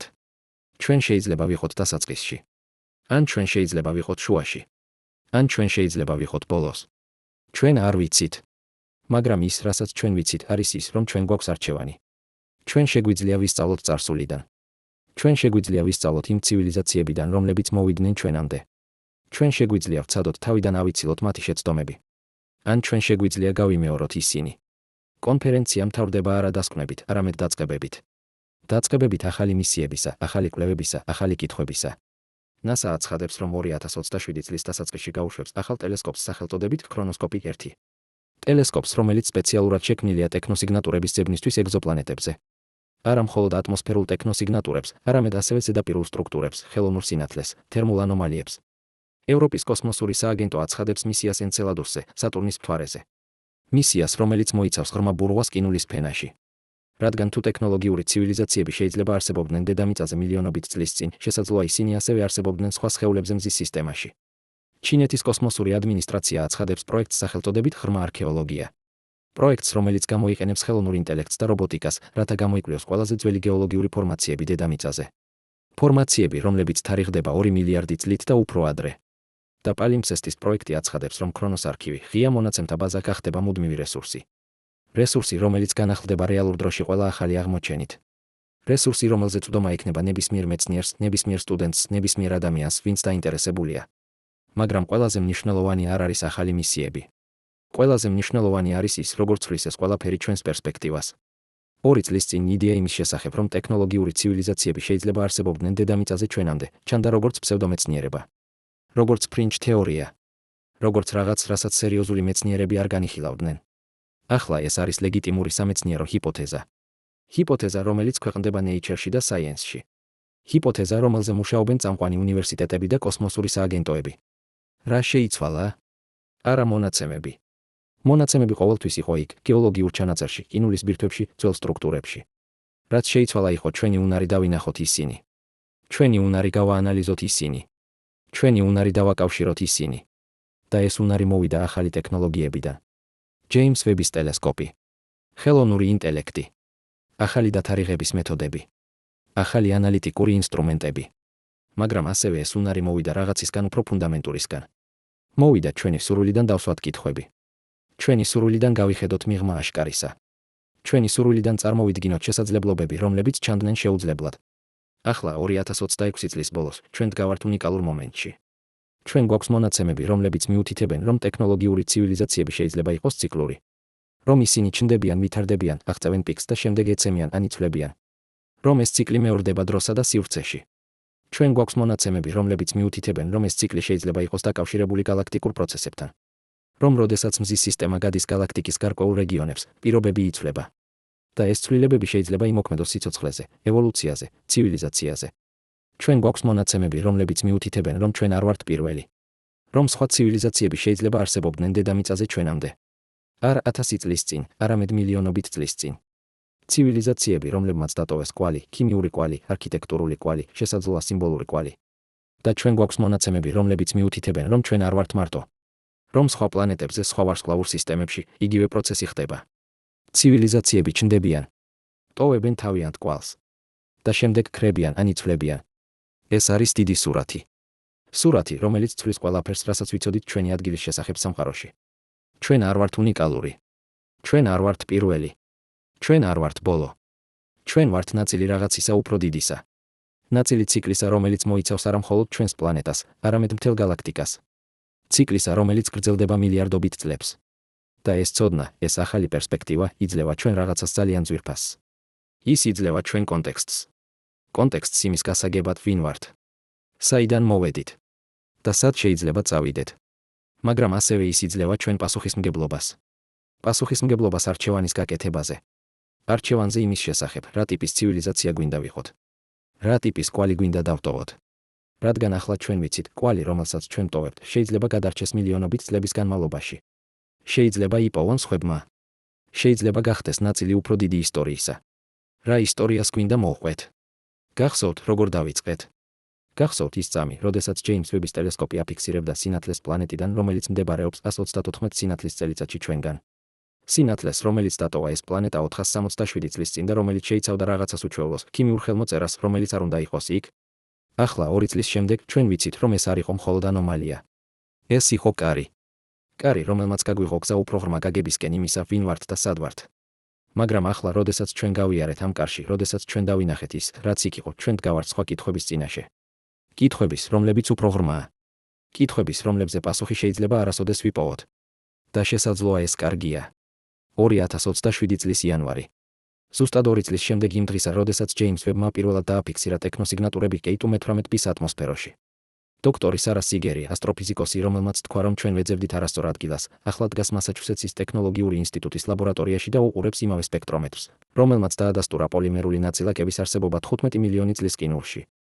მას ეკითხებიან, რას გრძნობთ ახლა, როდესაც თქვენი ჰიპოთეზა დადასტურდა, ის ჩუმდება რამდენიმე წამით. შემდეგ ამბობს, მე ვგრძნობ, რომ ჩვენ გავხსენით ერთი კითხვა და აღმოვაჩინეთ 1000 ახალი კითხვა.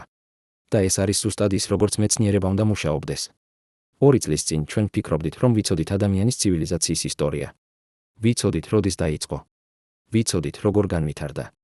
ვიცოდით, რომ ჩვენ ვართ პირველი ტექნოლოგიური სახეობა ამ პლანეტაზე. ახლა ჩვენ ვიცით, რომ ჩვენ არაფერი ვიცოდით. ან უფრო სწორად, ჩვენ ვიცოდით ძალიან მცირე ნაწილი ბევრად უფრო დიდი ისტორიისა. ეს არის რაღაც, რასაც ფილოსოფოსები უწოდებენ სოკრატეს პარადოქსს.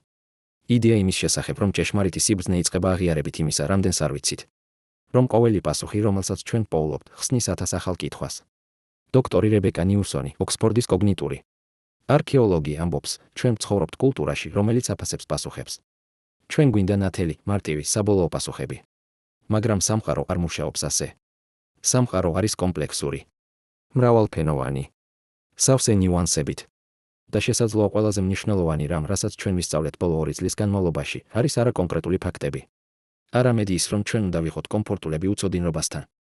რომ ჩვენ უნდა ვისწავლოთ ცხოვრება კითხვებთან, რომლებზეც არ გვაქვს პასუხები. მაგრამ მოდით ვიყოთ კონკრეტულები. მოდით ვისაუბროთ იმაზე, რასაც ჩვენ ჯერ არ ვიცით. რადგან ეს არის ისეთივე მნიშვნელოვანი, როგორც ის, რასაც ვიცით. პირველი, ჩვენ არ ვიცით, რამდენი ციკლი იყო.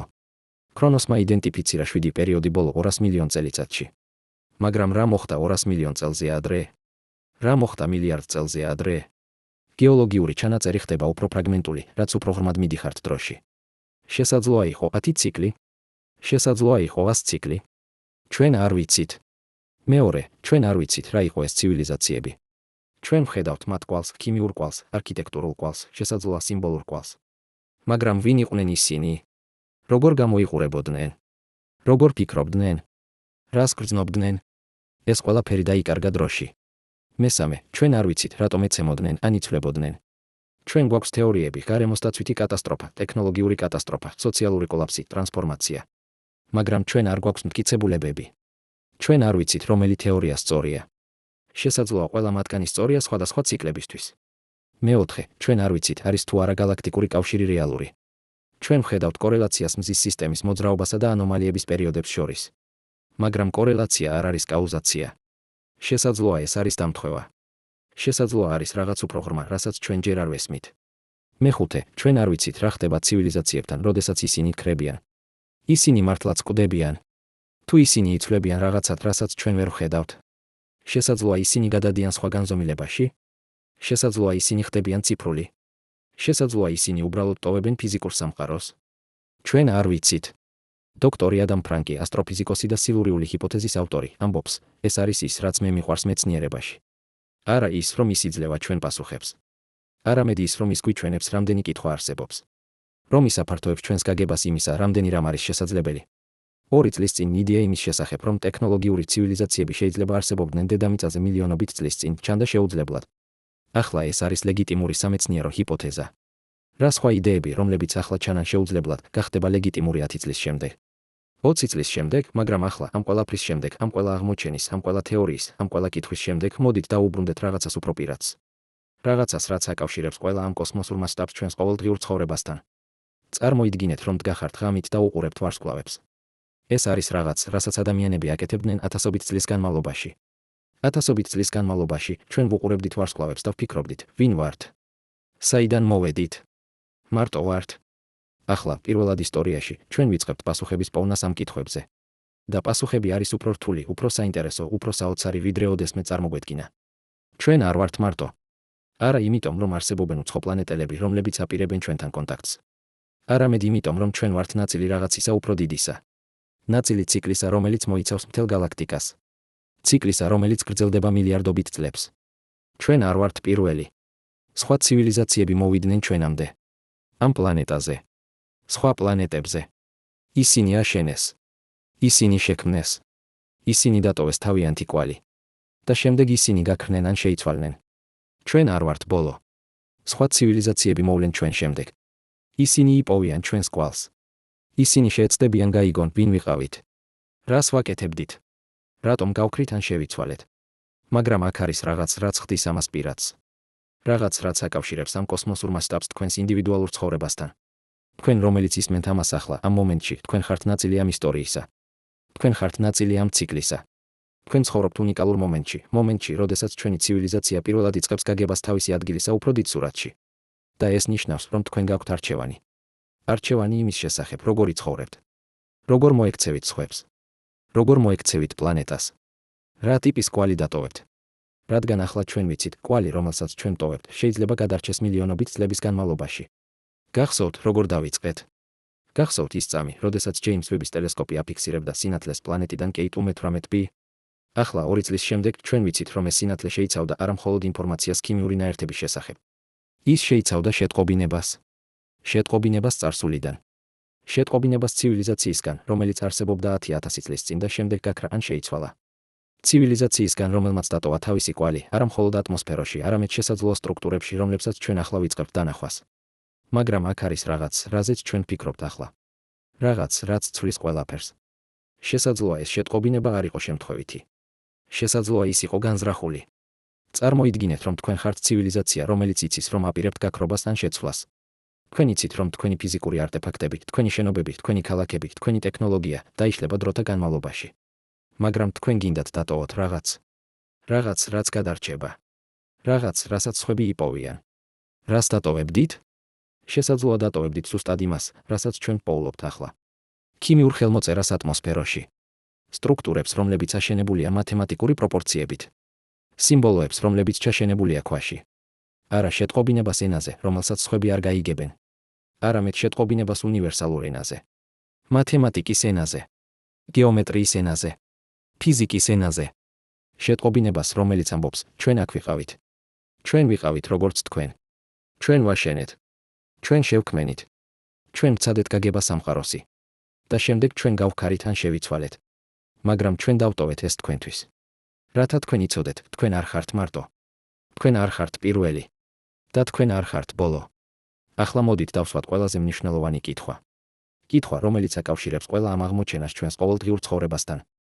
რას ნიშნავს ეს ყველაფერი ადამიანობისთვის? დოქტორი ელენ სტოფანი, NASA-ს მთავარი მეცნიერი, ამბობს, ეს ცვლის ყველაფერს და არაფერს. ეს ცვლის ჩვენს გაგებას იმისა, ვინ ვართ და საიდან მოვედით. მაგრამ ეს არ ცვლის იმას, რასაც ჩვენ უნდა გავაკეთოთ ყოველდღე. ჩვენ ჯერ კიდევ უნდა ვიზრუნოთ ერთმანეთზე. ჩვენ ჯერ კიდევ უნდა ვიზრუნოთ ჩვენს პლანეტაზე. ჩვენ ჯერ კიდევ უნდა ვცადოთ შევქმნათ საზოგადოება, რომელიც არის სამართლიანი, თანასწორი მდგრადი. მაგრამ ახლა ჩვენ ვაკეთებთ ამას ახალი პერსპექტივით. პერსპექტივით, რომელიც გვეუბნება, ჩვენ არ ვართ უნიკალური.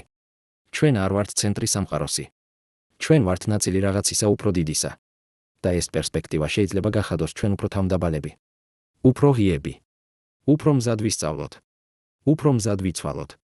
დოქტორი რებეკა ნიუსონი ამატებს, ჩვენ ვცხოვრობთ კულტურაში, რომელიც ხშირად ფიქრობს მოკლევადიანად. ჩვენ ვფიქრობთ წლებში, 10 წლეულებში. მაქსიმუმ საუკუნეებში. მაგრამ ახლა ჩვენ ვიწყებთ ფიქრს მილიონობით წლებში. მილიარდობით წლებში. და ეს ცვლის ჩვენს პერსპექტივას იმის შესახებ, რა არის მნიშვნელოვანი. რა არის ღირებული. რა ტიპის კვალი გვინდა დავტოვოთ. ჩვენ შეგვიძლია დავტოვოთ კვალი დესტრუქციისა. კვალი იმისა, რომ ჩვენ ამოვწურეთ ჩვენი პლანეტა, გავანადგურეთ ჩვენი გარემო, გავანადგურეთ ერთმანეთი. ან ჩვენ შეგვიძლია დავტოვოთ კვალი შექმნისა. კვალი იმისა, რომ ჩვენ ვაშენეთ. შექმენით. ვიზრუნეთ. ვიცოდით, როგორ ვეცხოვრეთ ჰარმონიაში ჩვენს პლანეტასთან და ერთმანეთთან. არჩევანი ჩვენია. მაგრამ აქ არის რაღაც, რაც მე მინდა გითხრათ ბოლოს. რაღაც, რაც შესაძლოა ყველაზე მნიშვნელოვანია. ყველა ამ აღმოჩენის შემდეგ, ყველა ამ თეორიის შემდეგ, ყველა ამ ანალიზის შემდეგ, ჩვენ ჯერ კიდევ არ ვიცით ყველაზე ფუნდამენტური რამ. ჩვენ არ ვიცით, რა არის სიცოცხლე. ჩვენ არ ვიცით, რა არის გონიერება. ჩვენ არ ვიცით, რა არის გონება. ჩვენ შეგვიძლია ავწეროთ ისინი. ჩვენ შეგვიძლია გავზომოთ ისინი. ჩვენ შეგვიძლია შევისწავლოთ ისინი. მაგრამ ჩვენ არ ვიცით, რა არიან ისინი ფუნდამენტურად. ეს არის ის, რასაც ფილოსოფოსები უწოდებენ hard problem of consciousness, გონების რთული პრობლემა. პრობლემა იმის გაგებისა, როგორ წარმოიქმნება სუბიექტური გამოცდილება, ის, რასაც ჩვენ ვუწოდებთ მე ფიზიკური პროცესებიდან ტვინში. და ეს პრობლემა არ არის მხოლოდ აკადემიური. ეს არის პრობლემა, რომელსაც აქვს პირდაპირი შედეგები იმისთვის, თუ როგორ ვესმით ყველაფერი, რასაც ჩვენ აღმოვაჩინეთ. თუ ჩვენ არ ვიცით, რა არის გონიერება, როგორ შეგვიძლია ვიცოდეთ, როდის ვეძებთ მას? როგორ შეგვიძლია ვიცოდეთ, როდის ვპოულობთ მას? შესაძლოა ტექნოსიგნატურები, რომლებსაც ჩვენ პოულობთ, არ არის ნიშნები გონიერებისა, როგორც ჩვენ ვესმით მას. შესაძლოა ისინი არის ნიშნები რაღაცისა სხვისა. რაღაცისა, რასაც ჩვენ ჯერ არ გვაქვს სახელი. დოქტორი დევიდ ჩალმერსი, ავსტრალიელი ფილოსოფოსი და გონების რთული პრობლემის ფორმულირების ავტორი, ამბობს, შესაძლოა გონიერება არ არის ბინარული. შესაძლოა ის არ არის რაღაც, რაც თქვენ გაქვთ ან არ გაქვთ. შესაძლოა ის არის სპექტრი, კონტინუუმი. რაღაც, რაც არსებობს სხვადასხვა ფორმებში, სხვადასხვა დონეებზე. და თუ ეს ასეა, მაშინ შესაძლოა გონიერება არის ბევრად უფრო გავრცელებული, ვიდრე ჩვენ ვფიქრობთ. შესაძლოა ის არსებობს არა მხოლოდ ბიოლოგიურ ორგანიზმებში, არამედ ასევე ხელოვნურ სისტემებში. შესაძლოა თვით სამყაროში. და თუ ეს ასეა, მაშინ ის, რასაც ჩვენ ვუწოდებთ ტექნოლოგიურ ცივილიზაციებს, შეიძლება იყოს მხოლოდ ერთი ფორმა რაღაცისა ბევრად უფრო ფართოსა. ერთი გამოვლინება რაღაცისა, რაც არის ფუნდამენტური თვითონ სამყაროსთვის. ეს არის სპეკულაცია. ეს არის ფილოსოფია. მაგრამ ეს არის ფილოსოფია, რომელიც ეფუძნება მეცნიერებას. რადგან მეცნიერება გვიჩვენებს, რომ სამყარო არის ბევრად უფრო უცნაური, ბევრად უფრო კომპლექსური, ბევრად უფრო საიდუმლო, ვიდრე ჩვენ ოდესმე წარმოგვედგინა. ახლა ამ ყველაფრის ბოლოს მე მინდა დავუბრუნდე იმას, რითაც დავიწყეთ. წარმოიდგინეთ, რომ დგახართ ღამით და უყურებთ ვარსკვლავებს. იგივე ვარსკვლავებს, რომლებსაც ადამიანები უყურებდნენ ათასობით წლის განმავლობაში. იგივე ვარსკვლავებს, რომლებსაც შესაძლოა სხვა ცივილიზაციები უყურებდნენ მილიონობით წლის წინ. მაგრამ ახლა, როდესაც თქვენ უყურებთ ამ ვარსკვლავებს, თქვენ იცით რაღაც, რასაც ადრინდელი თაობები არ იცოდნენ. თქვენ იცით, რომ იქ გარეთ იმ ვარსკვლავების გარშემო არიან პლანეტები. და ზოგიერთ ამ პლანეტაზე შესაძლოა არის სიცოცხლე. და ზოგიერთ ამ პლანეტაზე შესაძლოა არის გონიერება. და ზოგიერთ ამ პლანეტაზე შესაძლოა არის ცივილიზაციები, რომლებიც ახლა გადიან იმავე პროცესს, რომელსაც ჩვენ ვდივართ. მაგრამ თქვენ ასევე იცით რაღაც სხვა. რაღაც უფრო ღრმა და უფრო საიდუმლო. თქვენ იცით, რომ ეს პროცესი არ არის ახალი. ის არის ძველი. ძალიან ძველი.